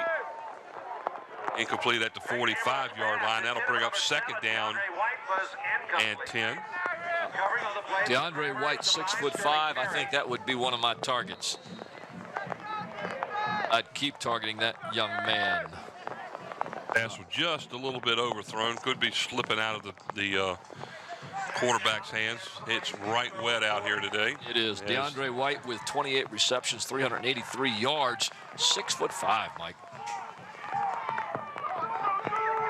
Emmerich again drops back. This time he pitches the ball back to Van Dyke Jones. He picks up about 3 yards as he's tackled right at the Indian River 43-yard line. Good job defensively by the Crabbers to limit a 3-yard run. That will bring up a 3rd down and 7 now for Indian River. Tyrell Wilson on the stop for the Crabbers. There's Bob Hintz and Gene Wheeler. Gene's the one with the rain gear. Bob's the one who's smart and has the umbrella. There you go. Down there committed to the picture. He's not saying anything. He's just watching what's going on with the camera. 3rd down and 7 now. Another key play for Indian River here in the shotgun now. Watch for the draw. This is what they did last time. Emmerich, player in motion. This time he rolls to his right, throws the ball, and it's completed right at midfield. He's got just enough, it looks like, for the 1st down. Again, Patillo on the reception for Indian River as he gets the ball just over midfield. That's enough for a 1st down. Nice pass. Nice route run there. He didn't have anybody near him. Well, he got the 1st down by about the length of the football. There's Renee sitting there, or standing there. Getting all wet as she carries the wire Renee's all around. wet. Is that it? Is that what you're saying? Renee's all wet? No. She's getting wet from the rain. She's pulling all the wires. 1st and 10 at midfield for Indian River. Hammer again in the shotgun. Oh, a fumble at the snap, and it is recovered by the Crabbers right at midfield. That looked like it hit somebody in the backfield before it even got to the quarterback. That might have been a situation. If we get a chance to look at it again, let's see if the ball actually slipped out of the center's hands. See here, right in the middle of your screen there, folks. Because it never got beyond the center. That had to be what it was. He went to snap the ball, and the ball came out of his hand. It's just sitting there. You know, I saw a play like that years and years ago in an old movie where the center did that, just kind of pushed it back a little bit. Everybody took off. Nobody knew where the ball was. Guy went over there, picked it up, and just walked down the field for a touchdown. The old Fumble-Rooski play. Yeah. It didn't work at all that time. So the Crabbers again on a turnover by Indian River, this time at midfield with good field position, will take over 1st and 10 with 2:43 to go here before the halftime. The Crabbers have a chance here of really putting this thing in their favor. Already up. Back to passes. Warford throw the ball, and he's being forced out. He gets away from the first. He finally throws the ball. This time it's over the intended receiver, who was number 15 in Corey West. And that was one of the plays he should have gotten rid of a lot earlier than that. Because he was about ready to lose about 10 yards on the play. I'm surprised he was able to get out of that right there, and he was about to be slammed when he finally threw that one out of bounds. Hampton was trying to get something going on the play, and they've been running the ball with ease so far. Incomplete pass will bring up 2nd and 10 at midfield. Martinez is the deep back in the tailback slot. 2 wideouts, one to the near, one to the side. Set up on the slot there, and here's a pitch to Martinez to the right. He cuts it outside, gets a good block, and he slips and falls, but there's flags right there at the point of him falling down. and I believe they're going to call a hold on one of the Hampton wide receivers here. Yes. But there's also a flag at the 45-yard line, back closer to the line of scrimmage, and I believe that's the one that's going to cost them. It's going to cost them with a holding penalty here. Well, here we see Martinez coming around the side. Did you and a see good block Hampton there? player Here's was where you pulled. see the holding right there. Hampton player looked like was being pulled down by the face mask. It almost looked like Dallas Cogsdale, who was leading blocker on that play, was pulled down by the Indian River player. Let's see it. Here's 32. Watch him. Right there. He's got a hold of the side of his helmet. Look at that. Oh, he's got a face mask. Look at this. He's pulling him down by the face mask, and he didn't get called. Whoa. Holding. Offense. That's a 10-yard penalty. And that was right at the head of the attack, and it wasn't called. No, not at all. That was very obvious. Great camera work there by the LSC camera crew. Watch it there on the right side of your screen. He's got his helmet. He's bringing him down all the way down. He never let go. He's got the he's got the helmet on both sides, bringing him down on the face mask. Right there. And I think there's a flag on the play. It's going to be unsportsmanlike conduct against the Hampton coaches. Well, they probably saw what we saw up here. Well, the truck is telling us that face masking was right there in front of all the refs, and none of them saw it.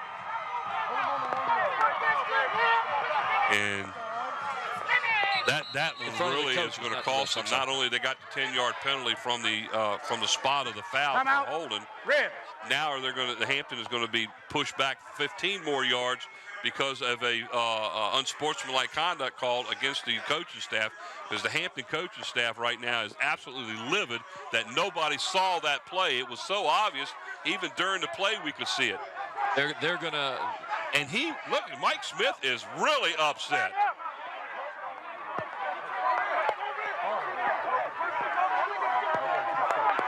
But one of the things that the officials cannot do is they cannot holler and scream back at the coaching staff, and that's what causes the coaches to go off. Well, maybe Bob Hintz is close enough down there where he can see what's going on, and maybe in a few minutes we can get a report from him as to what all the commotion is about. The Hampton Crabbers, of course, are getting all excited. Here we can see right on the right side of your screen, the Indian River defensive player has the Crabber, had him by both hands, and then drags him down by the face mask, and I think that's what the Hampton coaches are upset about. Well, the worst part about the whole situation is the official that should have made the call is the one that's thrown the flag for unsportsmanlike conduct. I can understand just by looking at that, and obviously some of the referees cannot see the replay. Yeah, that's the thing, folks. We have great camera crews here looking at this. He's being brought down by his face mask right in front of the official, and it didn't get called. Well, it wasn't so much the official. He was in front of the coaches. The officials were behind them. This one should have seen him.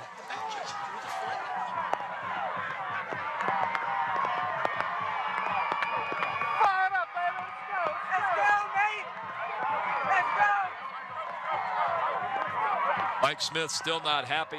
He took that hat off. He put it back on backwards. And there the official is still arguing with the Hampton players, telling them to get in the huddle. And that official needs to be on the sideline, taking care of business on the game, and not worried about arguing with either the coaching staff or the players. We had that problem last night in the game with the officials that were here when they were making a flag call. They were actually giving the players numbers. That's illegal. You're not supposed to do that in high school. Normally, we don't sit up here and complain about the officials, but this is getting a little ridiculous. Well, again, Mike, we see things that they can't see down on the field too, true. Because we have eyes all over the place with the cameras. They don't. But here's Martinez, takes the snap, gets a little bit of a hold, gets the ball back outside the 35 to about the 37. That was a second down play, so it's still going to be third down and long for Hampton. And Hampton does not want to turn the ball back over to Indian River with a lot of time left here to get the ball, with a chance to go. They need to get some big yards on this play. But the important thing is, and they did it right here, they need to just get settled back down and go back to what's getting them the yardage that they need, and that's running the ball, blocking, opening up holes, and playing good football. The kids stayed away from all of this. They're out there. They know what they're supposed to do. Well, Hampton's coaching staff right now is doing the proper thing. They're staying away from that the official on this side of the field. Here's a pitch to Martinez. He cuts it back in. Not much there, and he's going to end up losing about a yard on the play. He's brought down by Indian River's number 12, and that is Slaughter, Daniel Slaughter. So the Crabbers are going to end up with a 4th down and long, and they're going to have to punt the ball back. As it looks like Indian River may have called a timeout here with 1:25 to go in the first half of play. Watch this. Slaughter had this one smelled out all the way. He was right there. He just had a cursory block on him and brushed that guy off. Kept his eyes on Martinez the whole time. So 1:25 to go here before halftime. Hampton with a 14-0 lead over Indian River. A couple of dandy runs by Tron Martinez, and what can you say? I can say you're using that word dandy again. You don't like that? Dandy, dandy, won't you come and see me? Dandy. Much better than saying I tell you what all the time. I tell you what. I tell you what, folks, you're watching LSC Local Sports Channel from the rainy and wet Darling Stadium. The Division 5 playoffs, the Hampton Crabbers and the Indian River Braves. Adams in to punt for the Crabbers, and back to receive for Indian River is number 7, White. There's the punt.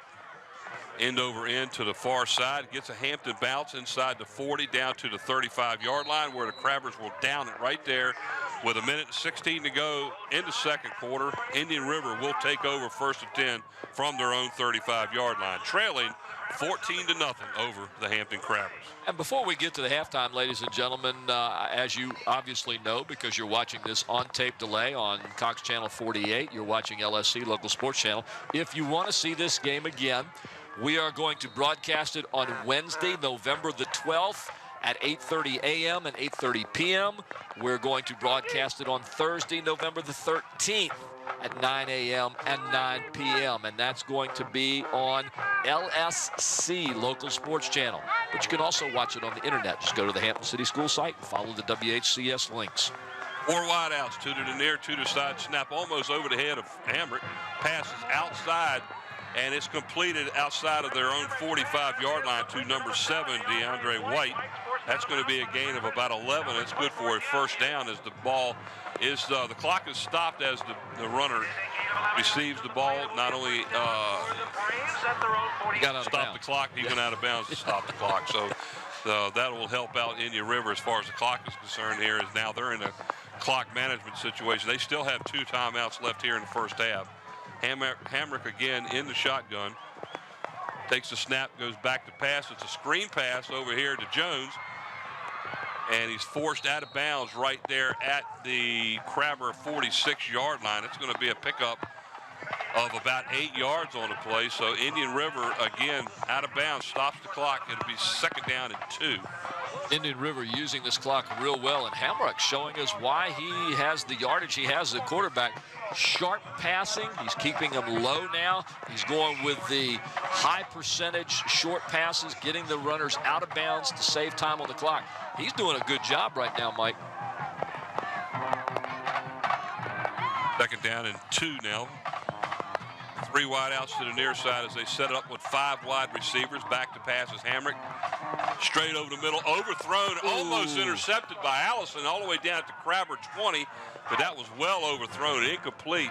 That'll pull up a 3rd down and 2 now for Indian River as the clock stops with an incompleted pass. I think there was a little bit of wetness, but I also think maybe somebody went the wrong way, because that's a good 10 to 12 yards over the receiver who was coming in rather than going to a post. So I think that might have been partially a wrong route there, or the quarterback not knowing where to Indian throw. River does call their 2nd timeout here. That'll leave them with 1 to go here in the first half. We got exactly a minute to go. Hampton out in front, 14-0 here at Darling Stadium. Miserable wet day here on a Saturday afternoon. Quarterfinal matchup here in the Eastern Region Championship. What? Oh, I'm just watching you talk. You're doing a good job. Go ahead. I was waiting for the word dandy again. Dandy! It's a dandy day out here at Darling Stadium, where it's raining. Yeah. Get a shot of the puddles on the track, and you can really see how much it's raining there. Look at the players and see the water beating. Oh, look, our camera crew is listening to you. It's rain. Rain, rain, rain, rain. There's quite a large puddle sitting right in front of Bob Hintz down there near the 40-yard line. You could see the rain beating down on that track pretty heavy. Hey, you know what? What?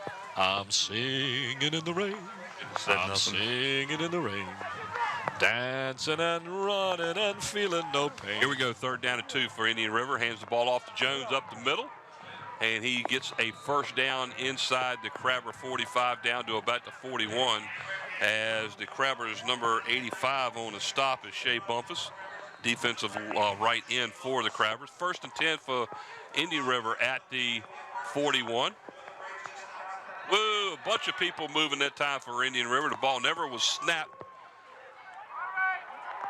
And that's going to cost Indian River 5 as the clock continues to run. Of course, it stops now because of the penalty. See the water piling up there on the track. You can imagine what it looks like on the field. Of course, if we had this new artificial turf that this people wouldn't even use, be an issue today. We wouldn't even be talking about this. We wouldn't see the slips and the falls. Martinez has also entered the game on the defensive side. So we'll keep an eye on that right now. 1st and 15, back to pass. Down he goes. He gets the ball off and off the fingertips of the receiver, number 5, Patillo for Indian River. Incomplete pass will bring up a 2nd down and 15 with 29 seconds to go. Good pressure by the Hampton defense that time. Watch this as number, was it 85, I believe? Number 85, Shea Bumpus, gets in there and forces that bad pass. Incomplete pass. 2nd down and 15 now as the ball sits at the Crabber 46-yard line.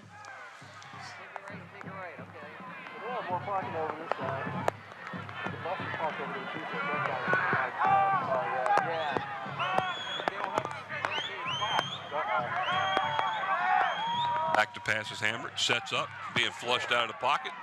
Turns around and puts the ball up in the air for grabs. Intercepted by the Crabbers. Intercepted by the Crabbers, number 1 on the play, Kevin Johnson. There is a flag down in the backfield.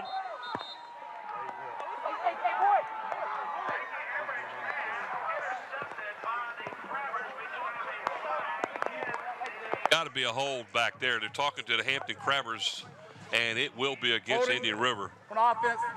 So their drive will end as we got 18 seconds to go here at the end of the 2nd quarter of play. The Crabbers will again take over the ball after Indian River turnover. How many turnovers have the Crabbers gotten today? And let's send it down to Bob. Bob, you got something down there? Yeah, guys, the reason the coaches were upset was that holding call. They actually thought he was doing a good job on that, but they've been upset with the coach, the officials, because they are hurdling the center on the extra points, which you're not supposed to do. You're not supposed to hurdle the center because he's vulnerable centering the ball. So they have been upset the whole game, and that holding call just kind of brought it to a head. All right, so the Crabbers will down the ball there and let the clock run out as we will end the first half of play here with Hampton out in front, 14-0 over the Indian River Braves. So stay tuned for second half action here from Darling Stadium. Will we be right back?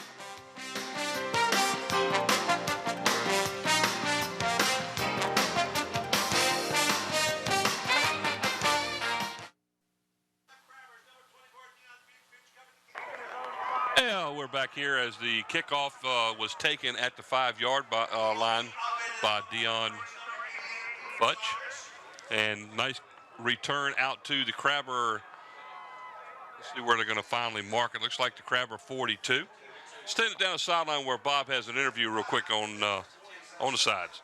Thanks, guys. I've got David Hutchinson here. David is the father of Skylar Hutchinson, and he's on loan, isn't he? Well, before the season started, he was running cross country, and we heard they didn't have a kicker for the team. They were going to go for 2-point conversions every time, and 3 days before the first game, he went out and tried kicking, and second day he got his helmet and shoulder pads. Third day he got his pants, and the next night he was in the game. So it's a brand new thing for him. Well, listen, you and I go way back to Bethel High School, and this is a long time ago. But you got to be you got to be proud of your son. I am. He's doing. I mean, they just finished cross country season, and he's doing football. So he go to cross country 3 days a week and football 2 days a week, and then he's also playing club soccer at the same time and keeping his grades up, which is more important. There you go. Good enough. Thank you, Dave. Appreciate it. Let's go back on upstairs. Thank you. And Martinez almost bobbled the ball on the pitch, and oh, look at that. And that's a 15-yard penalty getting ready to be assessed against Indian River. As Martinez on a run, and he's thrown out of bounds, pushed. That could have been real dangerous over here on the track, but he almost fumbled the pitch. Yeah, good hands for Martinez and a super run, but that was a little on a day like this, you don't need to be doing that. Injuries can pop up here because of the wetness of the field and the condition of the field. Dead ball. Which obviously would change a little bit if we had artificial turf out there. Am I correct about that, Dr. Rousseau? Well, it would change the conditions a little bit. Gentlemen, as you know, it's getting real sloppy out there. And one of the things we've talked about with putting artificial turf here at Darling Stadium is games like today, where obviously you could benefit all the athletes that are out there and provide a safer environment for them. So something we're still looking at. Well, not only the run, but also the added penalty puts Hampton a 1st and 10 at the 15-yard line as the rain continues to fall here at Darling Stadium. Crabbers here at the beginning of the third quarter out in front 14-0 over the Braves from Indian River.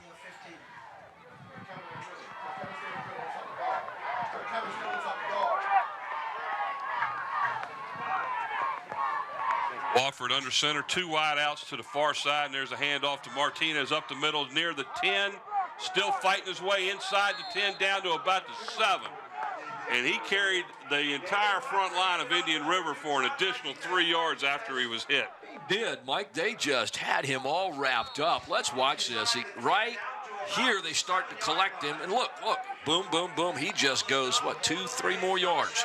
And of course, Terrell Wilson, number 66, helped a bit on that one, too. Oh, my goodness. Tron is one tough running back. He's a tough kid. 2nd and 2 now for the Crabbers. Trying to get Indian River to jump offside and end up calling a timeout for it. So Hampton will call timeout. Let's send it down to Bob on the sidelines. Hey, guys, I got a little more information on why that flag was thrown against the coaching staff. Mike Smith was talking to one of the officials, and the official says, "What are you talking for? You're not the head coach." And, of course, that didn't make Mike feel real happy, so he says, "Well, I don't want to talk to you because you're not the head official." And then the guy threw a flag. But it was all about that jumping over the center and that holding penalty. That was what upset Mike. You know, some of the, to add a little bit to what you were saying, some of the guys up here had heard during the halftime that the flag that was thrown in the middle of the field was actually the flag that was thrown for the face mask, but the referee actually pulled the flag and put it back in his pocket. So some of the people up here were upset about that, and they were talking about it during the halftime. Yeah. That just added to the situation, regarding the flag originally. Well, first of all, you don't tell Mike Smith that he's not the head coach. I mean, that's a given right there. But, and Mike, he'll turn that hat around, take his hat off, so he'll let him know. But you got to realize also, too, that this officiating crew is not from this district, and they don't know who Mike Smith is. But irregardless, that should not have occurred. So, even though they're not from this area, Mike Smith's reputation is throughout the state. They know who Mike Smith is, and they know who he is and what he looks like. So I don't understand why the officials said that. Maybe you're just baiting him a little bit. It worked. Good blitz on that last play by Indian Rivers. I believe that was Antonio Brown, the linebacker, to stop that play. Martinez again on the carry, tries to get outside for the first down. He gets down near the 5, and that will make it close to a first down. It depends on where they mark the ball. That was a 3rd and 1 play. Watch this. Martinez can't get through that hole there, and Indian River stayed home on the outside and were able to contain Martinez. This is going to be very close, Mike. I can't tell from here where the marker is. There's a good possibility that this is going to be a first down. As we watch the officials bring the chain in and look at the field. That is the sidelines, folks. The field's not quite that bad. The drainage system here at Darling Stadium is one of the best around. It's good, but a little while ago when Martinez made that run, I saw him step right in a big puddle right over here where the yard markers are. He's short by about 2 inches, according to the official. And we're not going to say what's going on up here as far as the officials and where they're marking the ball. Oh, my. So they got, looks like a 4th down and about 2 inches here. Keeper by Wofford has plenty of room to get the first down inside the 5 as he's brought down around the 4-yard line. So that's enough for the first down, so the Crabbers will have a 1st and goal. All they did that time is we see Miss Karen Holly, who was interviewed by Bob a little while ago.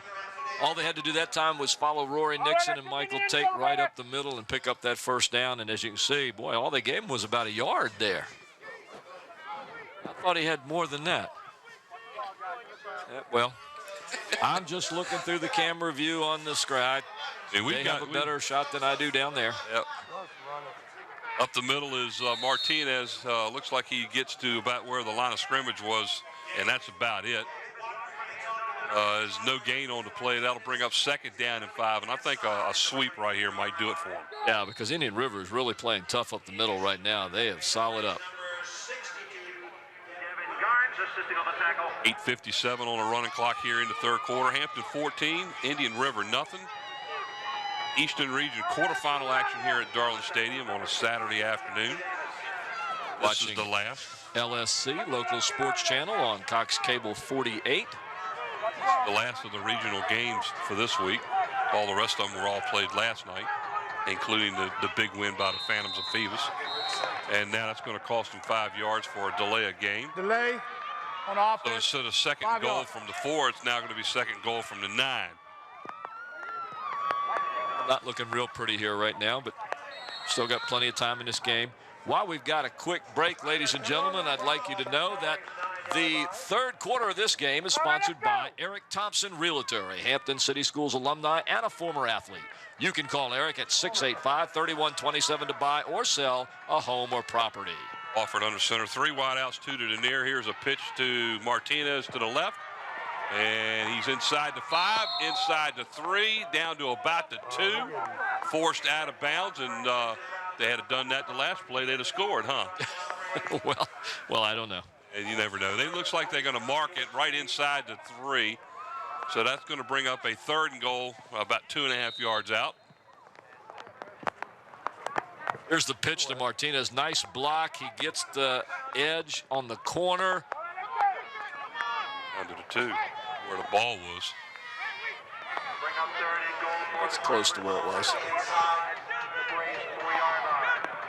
3rd and goal. I'd say run that play again. What do you think? Well, they had the 2 wideouts to the short side of the field, and that's normally what they go. Here's the up back moves a little bit, and the keeper by Wofford, and he's in for the score. So David Watford goes in from 2 yards out, and the Crabbers extend that lead now to 20-0, awaiting the point after attempt. That last play they ran, Mike, set this one up because everybody was expecting Martinez to get this ball. And when the line shifted to the left, they all figured it was going to be a sweep by Martinez. Wofford just kept it and slid right in while everybody was looking past him. Great play call by the Hampton coaches. Pass out of the hold of Dion Hutch.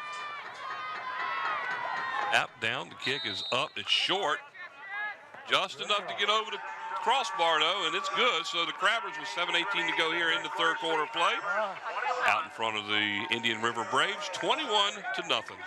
I'd like to finish our sponsors real quickly while we have a moment, ladies and gentlemen. The 3rd quarter is also sponsored by Zooms. Once again, David Allen and Zooms are sponsoring student athletes in Hampton. Zooms with locations throughout the peninsula to serve you. By Kelly's Tavern. Good food at good prices. Bring the entire family to enjoy one of their delicious meals at Port Warwick off Jefferson Avenue in Newport News or at Coliseum Drive at Mercury Boulevard in Hampton. And by Tidewater Team Sports, located at 11839B Cannon Boulevard in Oyster Point, Newport News. Tidewater Team Sports offers screen printing, embroidery, uniforms, and apparel. Call 594-0411 and talk to David Chubb or Terry McNamara. These are the sponsors for the 3rd quarter, and once again, we thank all of our sponsors and hope, ladies and gentlemen, that you will use their services, especially Kelly's where the food is great. Oh, my gosh. Skylar Hutchison, number 40 for the Crabbers, set to kick it off here. Oh, it looks like the sun's trying to come out. Here comes the sun. Doo-doo-doo-doo. Kick straight down the middle of the field. At the 5, dropped at the 4, picked up. Number 19 has the ball. He gets the ball out to near the 30-yard line, and that is Kirk Spielman for Indian River Braves. Nice return from the 4-yard line out to their own 30. Indian River will take over 1st and 10. Indian River has had some real nice returns on the punts and the kickoffs. Even though they've had trouble handling the ball initially, they've been able to pick it up and give themselves good field position. On the stop that time for the Crabbers was number 84, Matt Cass. I need my sunglasses now.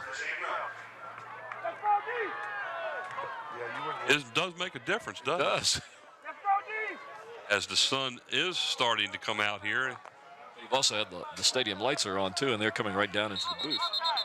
There's a flag now. Like a false start is going to be called against Indian River. False start on offense. That'll cost them 5 yards. That'll make it 1st and 15 now as the ball is pushed back to the 25-yard line. Right in the middle of our screen, you see the quarterback for the Indian River Braves. That's number 10, Frankie Hamrock. He was set out as a wide receiver on that play. Didn't see anybody move, but again, I'm not down on the field. Again, Hamrock is wide to the near side here. Probably Patilio is the quarterback. And the ball again is fumbled at the snap. And obviously the center for Indian River is having a hard time getting a good enough grip on the ball to get the ball to the quarterback. And it's recovered a loss of a yard on the play. That's going to bring up 2nd down and 16 back at the 24. Watch it. There it is. The ball's just laying there. Good thing their guard was watching. It might have been another turnover.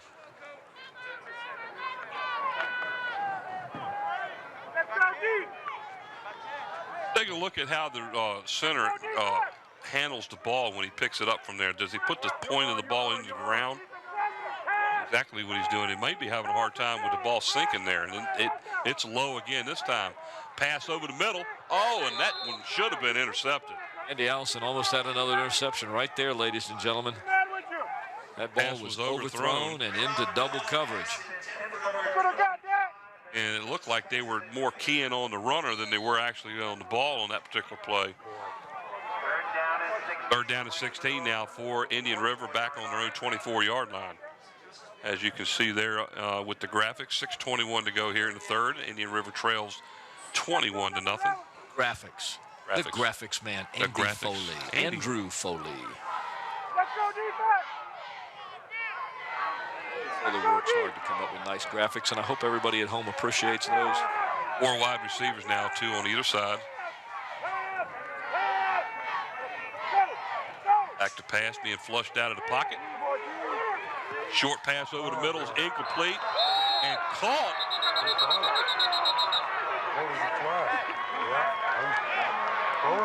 That's the ball went off of the intended receiver, and it was caught by number 25 behind him, Van Dyke Jones, all the way out to the 46-yard line. Let's see if we can see this again. Watch this. This is really interesting.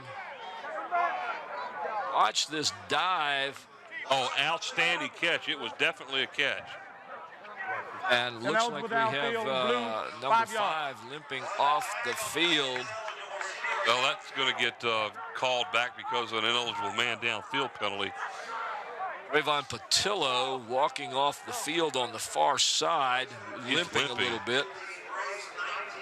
See if we can see if he got hit here.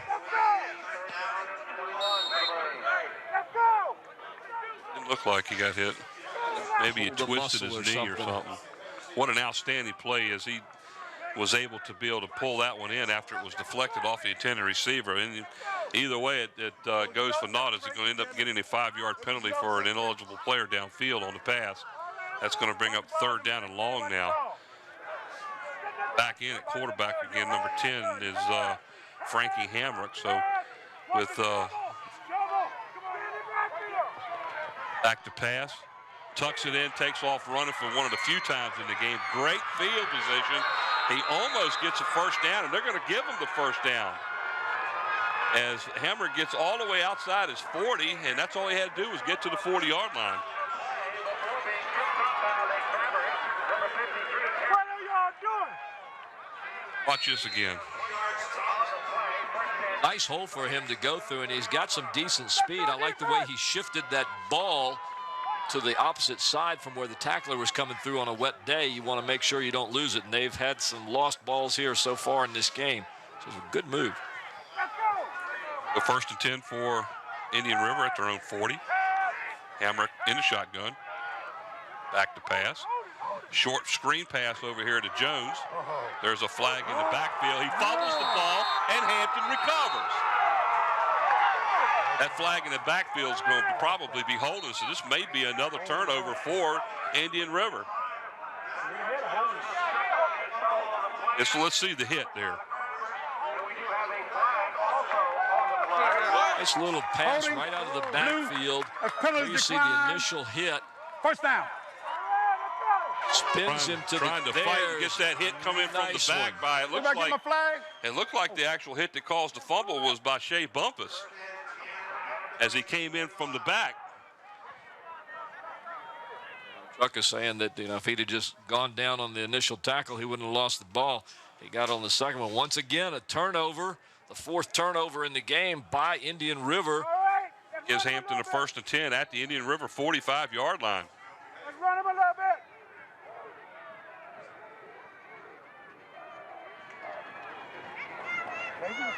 Keeper by Watford, the quarterback. He's going to pick up about 6 yards, a little bit more than that, all the way inside the 40.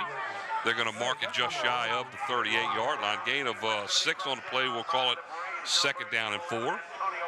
That was the play they scored the touchdown on. That's a nice little play Hampton has there. They've thrown a wrinkle into things because now with him getting 4, 5, 6 yards with this little play that's moving in the same direction where Martinez would get the outside pitch, that defense is going to have to watch 2 players now rather than just go on Martinez. I like that. Martinez up the middle, hit at the line, moves forward to just shy of the first down. He needs to get to the 35. They're going to mark it at the 36. So give him a pickup of 3. That'll make it 3rd down and 1. So far, Martinez having a very good game. He appears to be okay health-wise. We haven't seen him leave the field for any particular reason due to injury or a re-injury of his original injury. He's not playing a lot of defense tonight and doing very well on offense. Thank you so much. 3rd down in the yard. Let's watch Wofford keep the ball again. Oh, he pitches it. And that's right. They're using the left side a lot here in this game. That's a gain of about 4 on the play. He's going to be enough for a 1st down. Well, part of that reason for the left side, Mike, is that you've got Tyrell Wilson and Michael Tate along with Rory Nixon on that left side, and they're opening some holes right now. It's number 66 is Wilson. That's Wilson right there. All region, all state players. Outstanding young man right there. And here we go for 1st and 10. Ball sitting at the Indian River 31.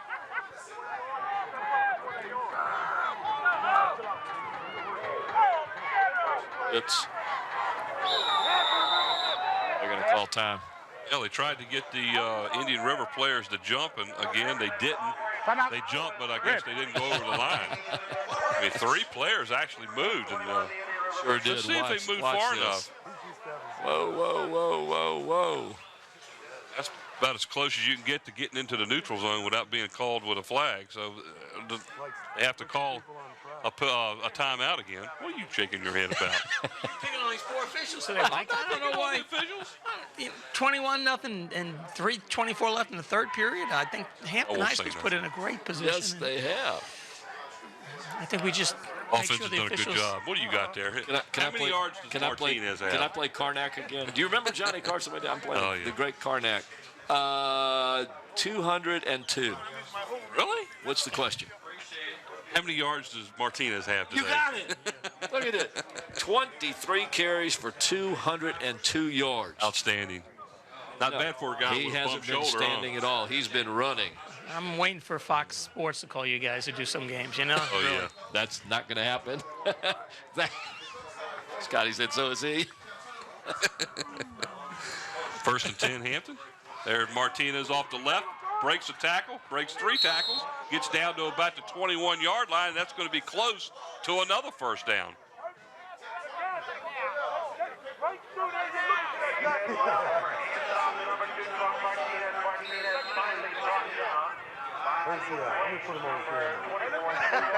Gain of about 9 on the play. That's going to bring up a second down and short 1 for the Crabbers.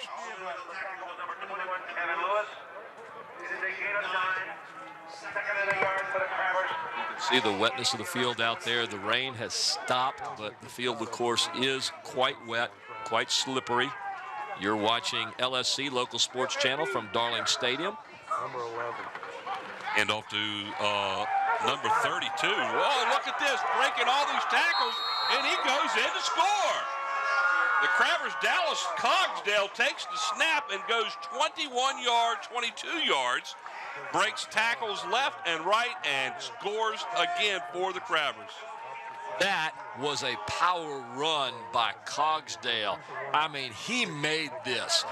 He'll get it here. Watch, he breaks a tackle there. Breaks, breaks, goes, runs right over that guy. Went through the hands of 4 Indian River players and gets the score for the Crabbers. You know what? I know what that play was called. It's called go score a touchdown and don't stop. Kick is up, and it is good. So the Crabbers extend the lead now to 28-0 over the Indian River Braves. 2:29 to go here in the third quarter of play. 2:29 to go. How much time in 2:20. 2:29. In which quarter? I believe it's the third. Third quarter. 2:29. Says it right there on top of the screen. I know. I noticed you were looking out here at the scoreboard way out there when it's right there.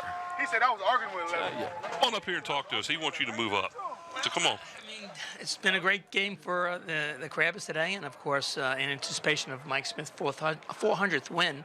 We're not going to be too presumptuous to assume the Crabbers are going to win, but that would be a great accomplishment for Mike and his years of experience and great coaching that he's done. And we talked about building programs. Well, another 10-win season. You know, Mike Smith has done a great job, and his legacy is going to be in all the kids that he's been able to provide a great opportunity to play football and a great education. So congratulations in advance to Coach Smith. Think of all the kids that have come out of that school playing football, as well as the other sports that have gone on to college. Oh, yeah. I mean, the program just doesn't build athletes, it builds scholar athletes. It was a little bit short and picked up at the 17-yard line, and down he goes at the 27, a return of about 10 yards. So Indian River will take over now, 1st and 10 here near the end of the third quarter at their own 27-yard line. Nice coverage on that play by the Crabbers' number 87, Giovanni Robinson. He got down there quickly and was able to wrap up the runner. Good hustle. And, of course, we have to congratulate Bethel High School Coach Nelson and his staff and kids for the victory last night. They'll be playing next week. And, of course, Coach D and the Phoebus Phantoms that, of course, won handily last night. I wasn't going to say dandily. I wasn't going to say dandily, but handily. No, not dandily, dandy. It was a dandy win. Back to pass. Oh, and that one almost was picked off. Underthrown to the intended receiver, and Dion Funch, number 24, almost picked it off. Well, that one just flat slipped out of Hamrock's hand there, Mike. That ball was not going anywhere. It was like a dying quail. 20 yards down the field. Incomplete pass. So 2nd down and 10.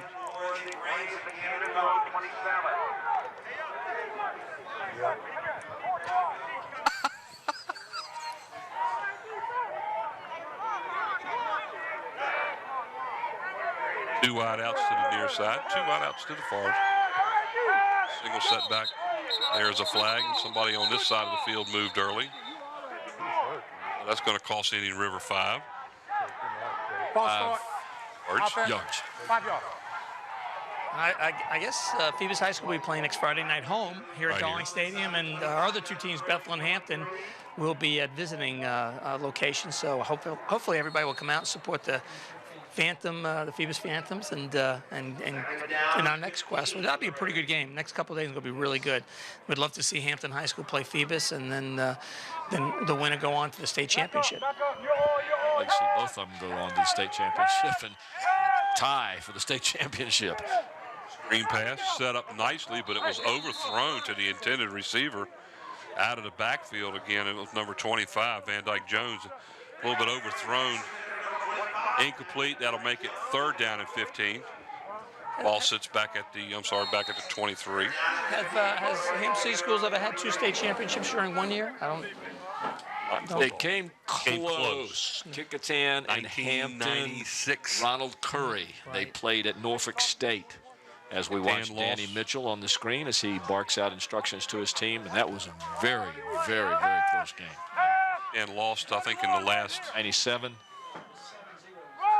7-0 was the score. Kickotan lost. Thanks, Brent Musgrove, with the update on that. And that's how close it came to having 2 state champions at that time. Well, it'll be great to see obviously one of the schools coming out of this region, either Hampton High or Phoebus High School, and then Bethel High School winning Division 6. That would be great, and we'd be able to celebrate, again, some great accomplishments on behalf of these student athletes that are out there. And Roy Nixon for the Crabbers on a sack of Hamrick. That's going to be a loss of 3, bring up 4th down and about 17 now for Indian River, so they will be forced into a punting situation. Dion Futch is back here near his own 40. Talking about the student athletes, and you and I talked about this last night during the Phoebus game. People don't understand that as we watch these, and I'm going to call them kids, as we watch these kids out here playing, when this game is over, these guys go home and they do homework and they work on projects and they prepare for school. You know, this is not their career. Futch coming to me, hits the wall, it gets past the first one, cuts it back in, and number 12 again brings him down after an outstanding return down to the 10-yard line. Don't see any flags on the play, and that's a good run back.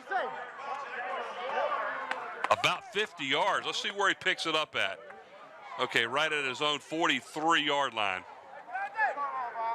Nice run back as the Crabbers set themselves up again quite nicely. 1st down and goal at the 10-yard line. Tell you what, these Crabbers are really, really playing now, Mike. 28-0. The defense has been tough all day long. The offense, with Tron Martinez in it, has begun to hit on all cylinders. The special teams have played well.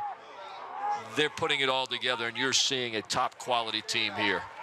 Now, new quarterback in the game for the Crabbers, Jordan Roby, number 12. That's the first time he's been in today. Not sure why Watford is not in there. But Roby's getting his first snaps of the game. Well, Mike, as you know, at the start of the year, they used a 2-quarterback system, and they would shuttle in Roby, at times. And then eventually Wofford just established his passing game. And he, like I said at the beginning of the program, he became very, very comfortable back there at the quarterback position. He's getting a little bit of a rest now. Roby behind center as he picks up about 4 on the play. And off to Tron Martinez. He gets back to the line of scrimmage, and that's where he's met, and that's where he goes down. No gain on the play. That's going to bring up 3rd and goal from about the 6. both these quarterbacks are sophomores, is that right? The 2 quarterbacks for Hampton High, I believe, are both sophomores, aren't they? They are. Yes. I mean, and you can see Mike Smith is giving experience to both quarterbacks, and that's why Hampton High has such a great program. Well, we're at the end of the 3rd quarter of play now here at Darling Stadium. The Hampton Crabbers out in front of the Indian River Braves by a score of 28-3. I'd like to thank you for watching us today on your television, ladies and gentlemen, as we look at some of our cameras over there. I believe that's Susan Bowers hidden underneath that. You're watching LSC, local sports channel, on Cox Cable number 48. We are at Darling Stadium, November the 8th, 2008, Division 5 playoffs. We appreciate you watching LSC. We are on tape delay at this time. If you want to watch us again, you can watch us on Wednesday, November the 12th at 8:30 a.m. and 8:30 p.m. and Thursday, November the 13th at 9 a.m. and 9 p.m. And by the way, you can watch us as well as LSC on the internet. Simply go to the Hampton City Schools website. On the right-hand side, you'll see a logo for WHCS. Click it. It'll take you to the WHCS page. Go to the little logo on the right side that says LSC. Click it. QuickTime will pop up. It'll say play. Hit play, and you'll see the same thing on your computer that you will be seeing on the TV. And you can watch LSC 24 hours a day, 7 days a week, 365 days a year. See all the great sports that we bring you from the past 25 years. I'd say the water was just a little bit on the deep side right there in front of the Hampton bench. Well, I was worried you're going to go run and get your swimming suit and go down there and test it out. Ah! 3rd and goal from the 6 for the Crabbers at the first play here of the 4th quarter. Roby's still in there at quarterback. Pitches the ball, and it's fumbled, and it looks like it's free. It looks like Roby will be able to get down on the ball before the Indian River Braves get it. And the pitch was just a little bit off target this time. That's a timing issue there as they switch quarterbacks on that. That'll take care of itself shortly. Also on the play all the way back to the Crabbers 13. 4th down and goal from the 13. And coming back in at the quarterback spot, number 5 is Walford, but it's a 4th down play here. Expect this to go in the air. I would have thought they might go for the field goal here, but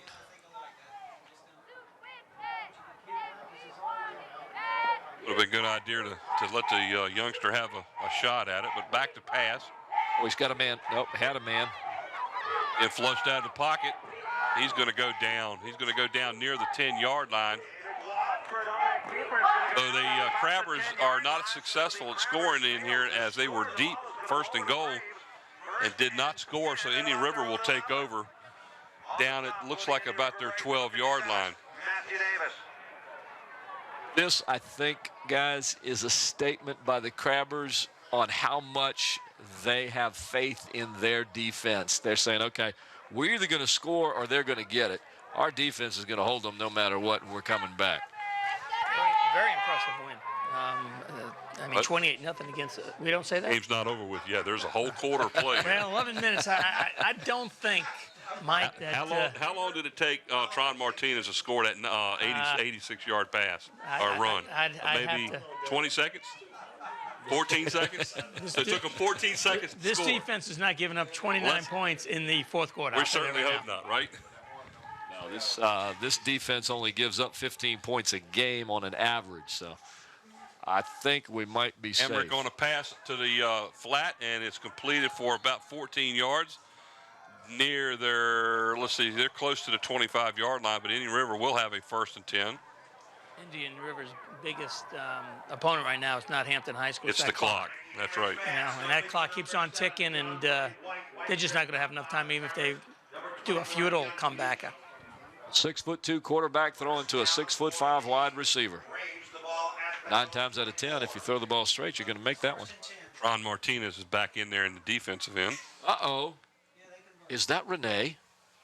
Looks like Renee may have hurt her little pinky finger. Oh, she's putting, what is she putting, tape on all of her fingers? All right, back to pass with Hamrick again, over the middle, short. It's completed, and he's hammered. Looks like he picks up about 3 yards out to about the 27-yard line. And number 19 on the play got the reception, and he's hit hard. That's Spielman. 41 on the tackle, Miller for the Crabbers. They're sticking with the quick, short passes to the sideline. Braves set up again with 4 wide receivers, split 2 on either side of the line of scrimmage. Emmerich back to pass. Oh, they moved early. That's going to cost them 5 again. Dr. Rousseau is going to be leaving us here in a few minutes, but I want him to tell us why he's leaving, because it's an important day in his family. Well, the twins' birthday was this week, and today's Patrick's day to celebrate. So we're taking a bunch of kids to the movies, and unfortunately, I told Lisa Smith to please congratulate Mike, because I don't think I'm gonna make it for for the congratulatory type of ceremony we have for Mike. So, Well, you've got Mike, the opportunity right congratulations. now. Wish you the best. 400 more wins, Mike. And we'll look forward to next week. That Thanks, would be guys. a long time. I know that. Great job. And pass Thank along you. congratulations to your sons for the birthday. We will do that. Emmerich back to pass again. Moves forward, passes the ball behind the intended receiver. 21 on the play was the intended receiver, Kevin Lewis. Incomplete pass. Go ahead, thank you. On that play, you could see the ball slipping right out. It's been a problem for the quarterbacks most of the day. It's not so much that they can't get anything on it. They can't hold on to it to get anything on it. 9:32 to go here in the fourth quarter. Look at the blue sky up there. Blue skies over the windows. Emmerich being flushed out, and then he's being tackled in the backfield. Looks like, I believe it was number 74, Godfrey Clinton, on the stop. There was no flushing out on that one. He hammered it right there in the backfield. Boom. Always a pleasure to have Dr. Patrick Rousseau up in the booth with us as we watch the replay on this. Get to talk to Dr. Rousseau about the sports and, of course, what's going on in the city of Hampton. And really appreciate him coming up here and speaking with us during the game as he supports sports in the city of Hampton. Dr. Patrick Rousseau, the superintendent of the Hampton City Schools. Deion Futch standing at his own 45-yard line now, awaiting the punt. Kick to the far side of the field. Gets a Indian River bounce down to about the 42 of Hampton, and that's where the Crabbers will take over. 1st and 10. Did you see the great camera shot of that punt? Because that ball just hit the sideline over there and just rolled right down the sideline. So Hampton will take over again, 1st and 10 at their own 42-yard line out front. 28-0 here at Darling Stadium. We've been saying all along it's been a rainy day, but it's a sunshiny day now. Starting to get sunny. Well, they said it would clear up this afternoon. Around 2 o'clock. Yep, between 10 and 2 is when they were expecting the rain. That's pretty much when it came down. It's funny watching the guys over here on the sideline having to get around that puddle. It looks like when the gentleman put his umbrella down there, it looked like 6-7 inches deep. Oh, yeah. Well, it might have been a hole there, too. 1st and 10 now for the Crabbers. Watford back in the game, hands the ball off to the, looks like a new running back in there for the Crabbers, number 21, Chris Caver. He will pick up about 6 on the play, just shy of the 50. It's a replay. Nice yardage. Cut through a good hole. 2nd down and 4 for the Crabbers at their own 49-yard line.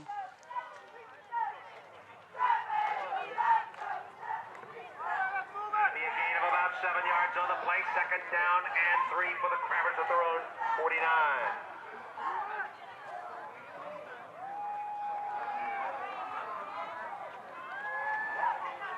That is number 32 on the carry, Dallas Cogsdale, who took a nice run earlier for a score.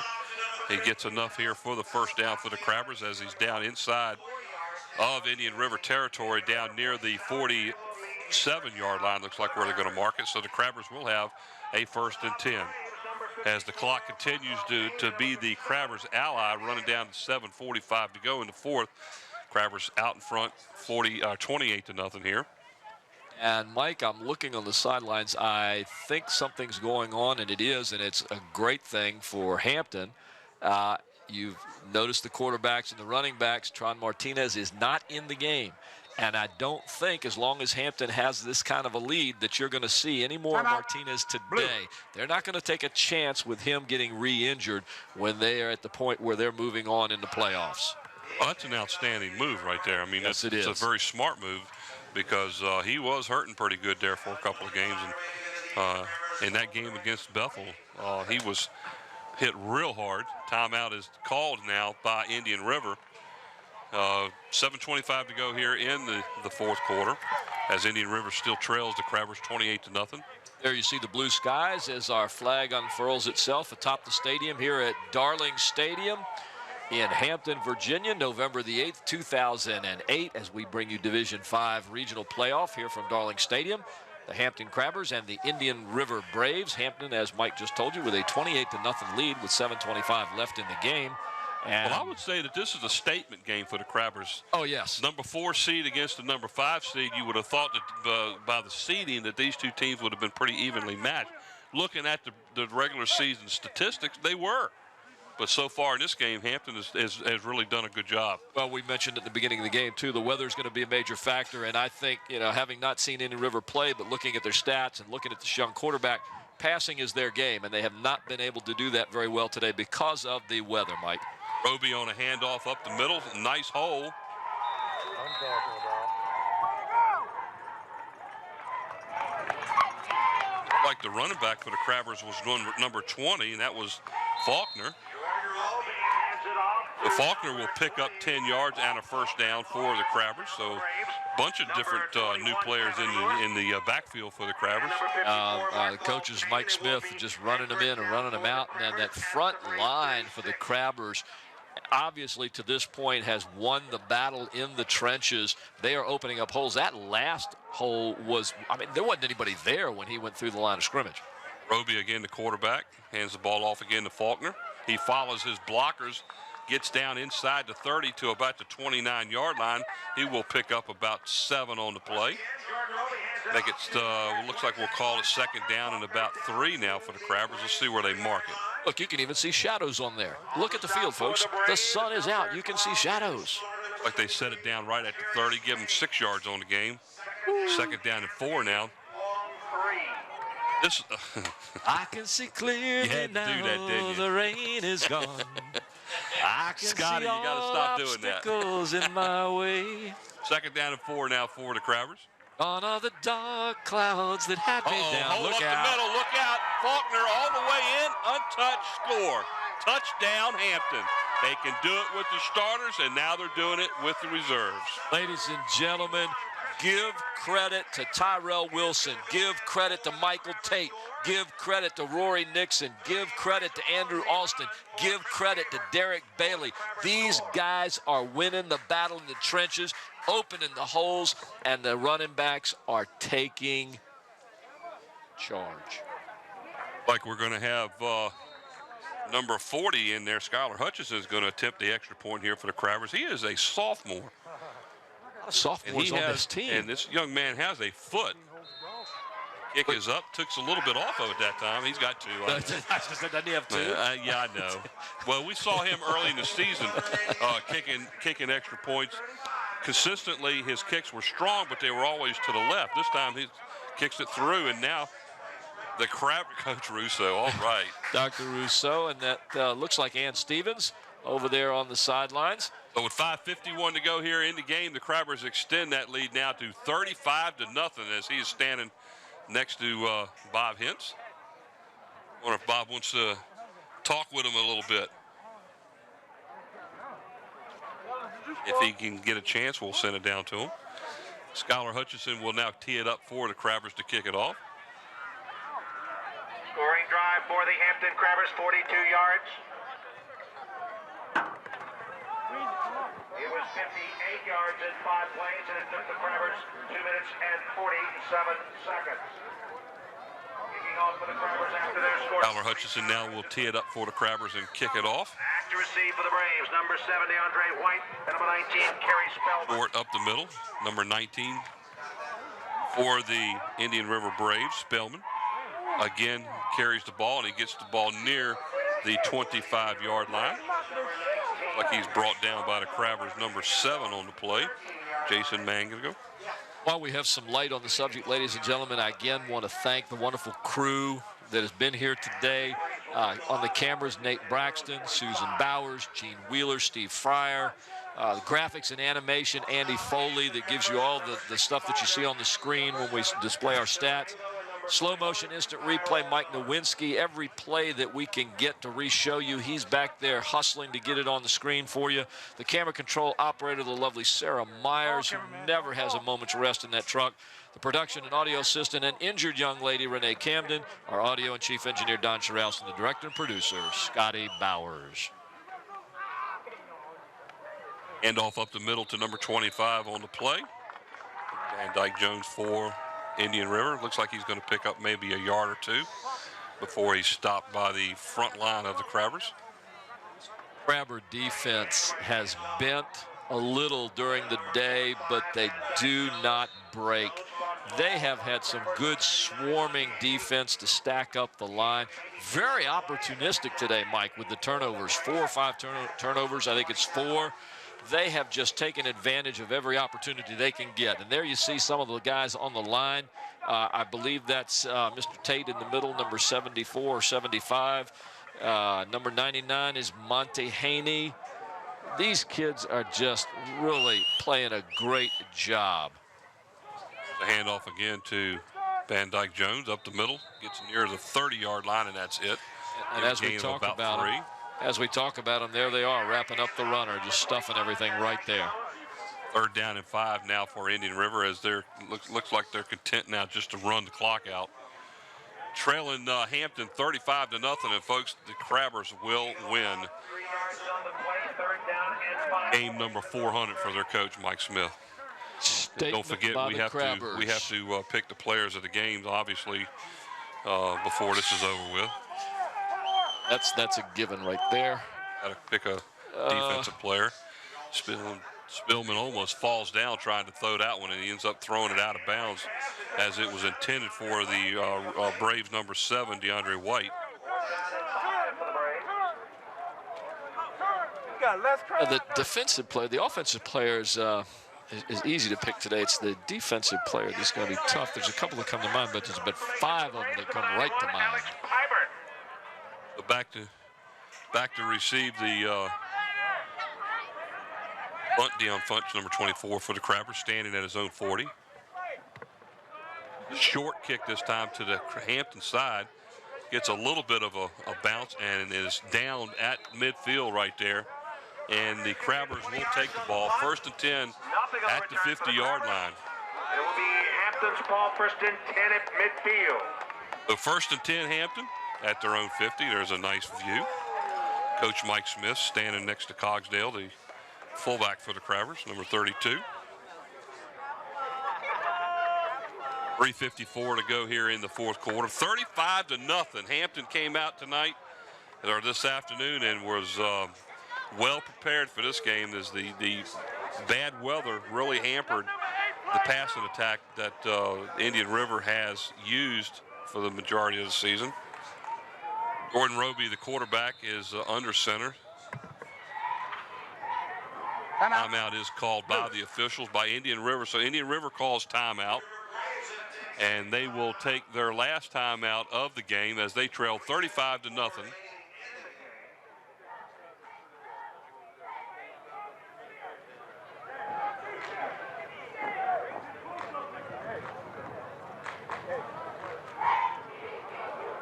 .354 to go here in the game. 35-0. The Crabbers out in front as Coach Mike Smith will win number 400 in his high school coaching career today, this afternoon. And it looks like Indian River still has a timeout, so they both have a timeout left. 3 minutes and 54 seconds of regulation play.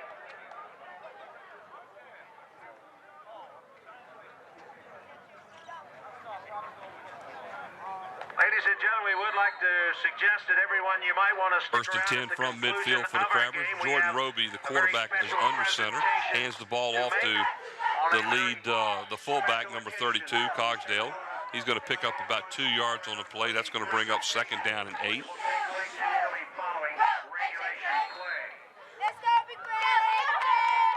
Jordan Roby handed off to number 32, Dallas Cogsdale. 2-yard gain, 2nd down and 8 for the Crabbers. 2 yards on the play by the Braves, number 73, Jarius Spain.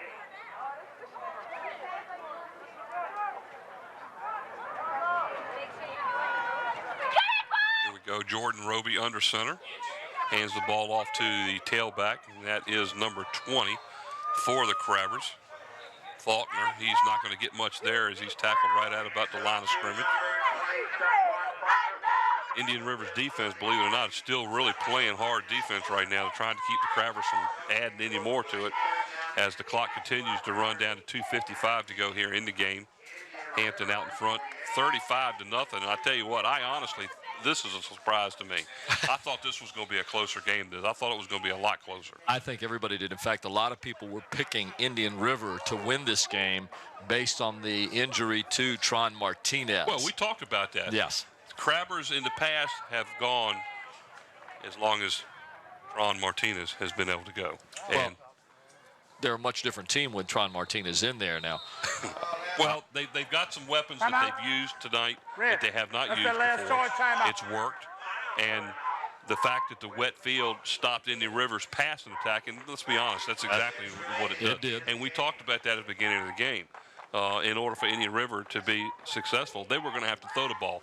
Obviously, the Crabbers' defensive line has been really good all year, and it has shown tonight again, or this afternoon again, that they've done a good job. In order for Indian River, I thought, to be successful, they were going to have to throw the ball, and they haven't been able to. They couldn't. And you said it, part of it was the weather, but part of it was the tenacious defense that the Crabbers threw at them today. Well, the Hampton defensive line was all over the quarterbacks the whole game. So, it's the lines dictate the game, and obviously Hampton's offensive and defensive lines did a very good job today. Offensively, they did a great job. They opened up a lot of holes right up the middle for Martinez. Not just Martinez, but you put somebody else in there, and they're getting the same. had a bunch of yards too today. That just goes to show you how good that line was today. 3rd down and 8 now for the Crabbers. The ball sits at the 48-yard line of Indian River. Here's a reverse. They had that one covered really well. Dion Funch will be coming back towards us again. Oh, he's got some blockers He's got a bunch over here. of blockers on this side. If he can get around this one guy, looks like he's forced out of bounds near the 40. He almost got a first down out of that, guys. Looks like he's going to be about a yard shy. But he must have run 100 yards on that play. Jason Roby pitches back to number 24. Watch this. This is interesting. They had that one covered like a blanket. He just couldn't do anything. Stop and come back. I can't believe he stopped on that slippery turf. Now, you can't see, he's got a wall of blockers over here except for that one player if he gets past him. The 4th and 1 now at the 41. Man. That could have. Uh-oh, look out. Mike Smith about to win his 400th game here in a couple of minutes, and the team is ready. Looks like number 75, Michael Tate, is one of the players. Here's a handoff to number 21 up the middle. Big yardage. Chris Caver all the way down to the 20-yard line. That's a 21-yard run right up the middle, and all that does is just cement the game. Keep an eye on that jug because Mike Smith's about ready to get doused here. Where is it? He will be brought down by the Braves, number 21, Kevin Lewis. They can't find a jug that's got water in it, guys. They're down there. There's guys on the benches over here trying to find a jug that's got enough water in it to do it. Now they're frustrated because there's nothing left in there. Oh, that's funny. If you could see what we saw with these kids opening at the tops of those jugs, trying to find something with water in it. Hand it off this time to Darius Thomas, number 8. He gets his first run from the line, and then he gets back to about the line of scrimmage, and that's it. I wonder if somebody emptied those so they wouldn't have any water in them. Mike Smith, you just got a reprieve because somebody was looking out for you. They dumped all the Gatorade jugs just to keep you from getting doused because they were looking for it. And Mike, if you happen to watch this later on at some point, I know we won't have a chance to see you, but from Mike and I and all the guys at the booth and everybody on the crew here at Local Sports Channel and WHCS, we'd like to congratulate you on your 400th win. What a great job you've done over the years. Well-deserved victory. I hope you enjoy it. One of the only 7 high school coaches to have 400 wins. Congratulations, Mike. Yeah, let's, when you get a chance, we'll get Andy to show you our players of the games that we've picked up here for it. As the clock continues to run down to 34 seconds to go. I think they found a jug with something in it. I don't know whether they got some rainwater or what, but they finally found something with water in it. They got a flood right there on it. Of course, that water will be a little on the dirty side, but still. So Mike doesn't look like he's going to get it. Okay, we're going to show the players of the game shortly. Roby being forced out of the pocket. Down he goes. He'll lose about 3 on the play. Look out. They found something. They're looking for Mike Smith. Here they go, ladies and gentlemen.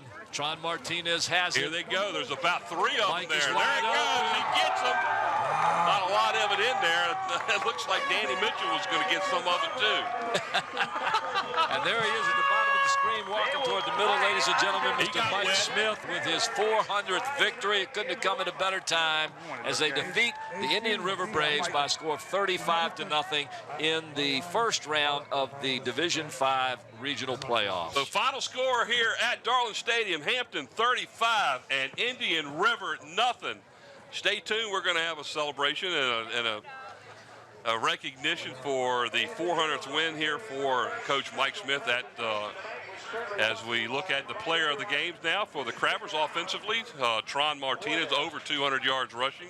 Andy Allison had a great job defensively as he had an interception, and that's not Andy Allison. That's not Andy Allison, but that's okay. That was Andy Allison. Andy Allison, guys, is going to be the recipient for the player of the game defensively for the Crabbers as Bob Hintz now is attempting to get Mike Smith together, and we will send it down to him just as soon as he gets through talking to Cadillac Harris, the head football coach of Indian River High School. So last time these two teams played a few years ago back when Tyrod Taylor was playing, the Indian River ended up winning that game.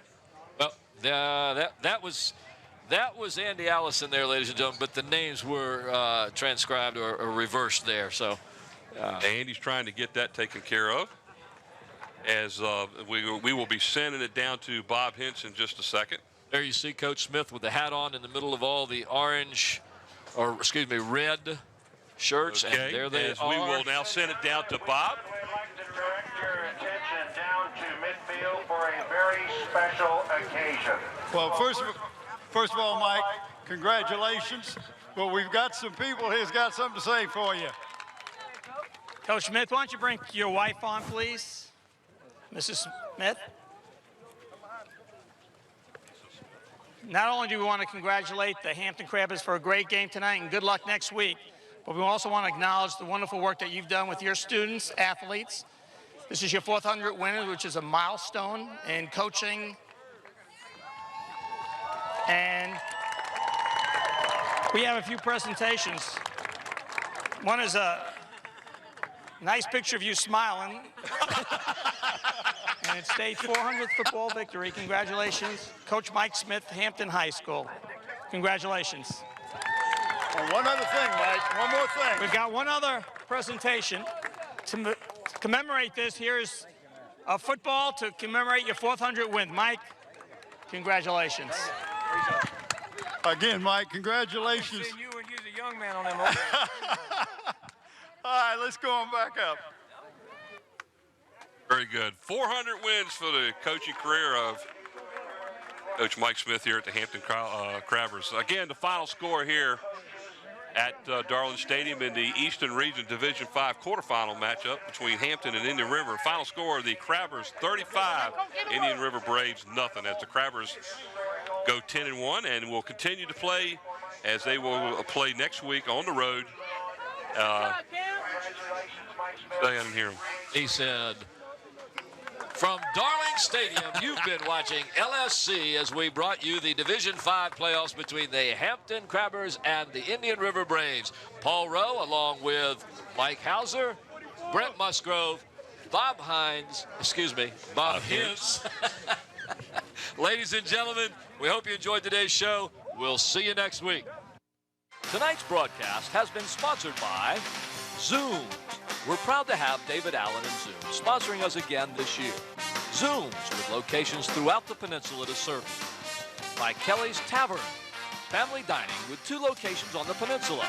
Fort Warwick off Jefferson Avenue in Newport News, and their newest location on Coliseum Drive at Mercury Boulevard in Hampton. And by Tidewater Team Sports, located at 11839B Cannon Boulevard in Oyster Point, Newport News. Tidewater Team Sports is your one-stop sports headquarters for screen printing, embroidery, uniforms, and apparel. Call 594-0411 and talk to David Chubb or Terry McNamara. And in part by Beach Hardware, located at 1951 East Pembroke Avenue in the Buckrow Shopping Center. Beach Beach Hardware is your friendly local hardware store with everything you need to maintain your home, both inside and out. And by Eric Thompson, Realtor. Contact Eric to buy or sell a home or property. Give Eric a call at 685-3127 or email him at eric@findhrhomes.com. And by Park Lawn Wood Funeral Home, located at 2551 North Armistead Avenue, Nancy Staten, Director.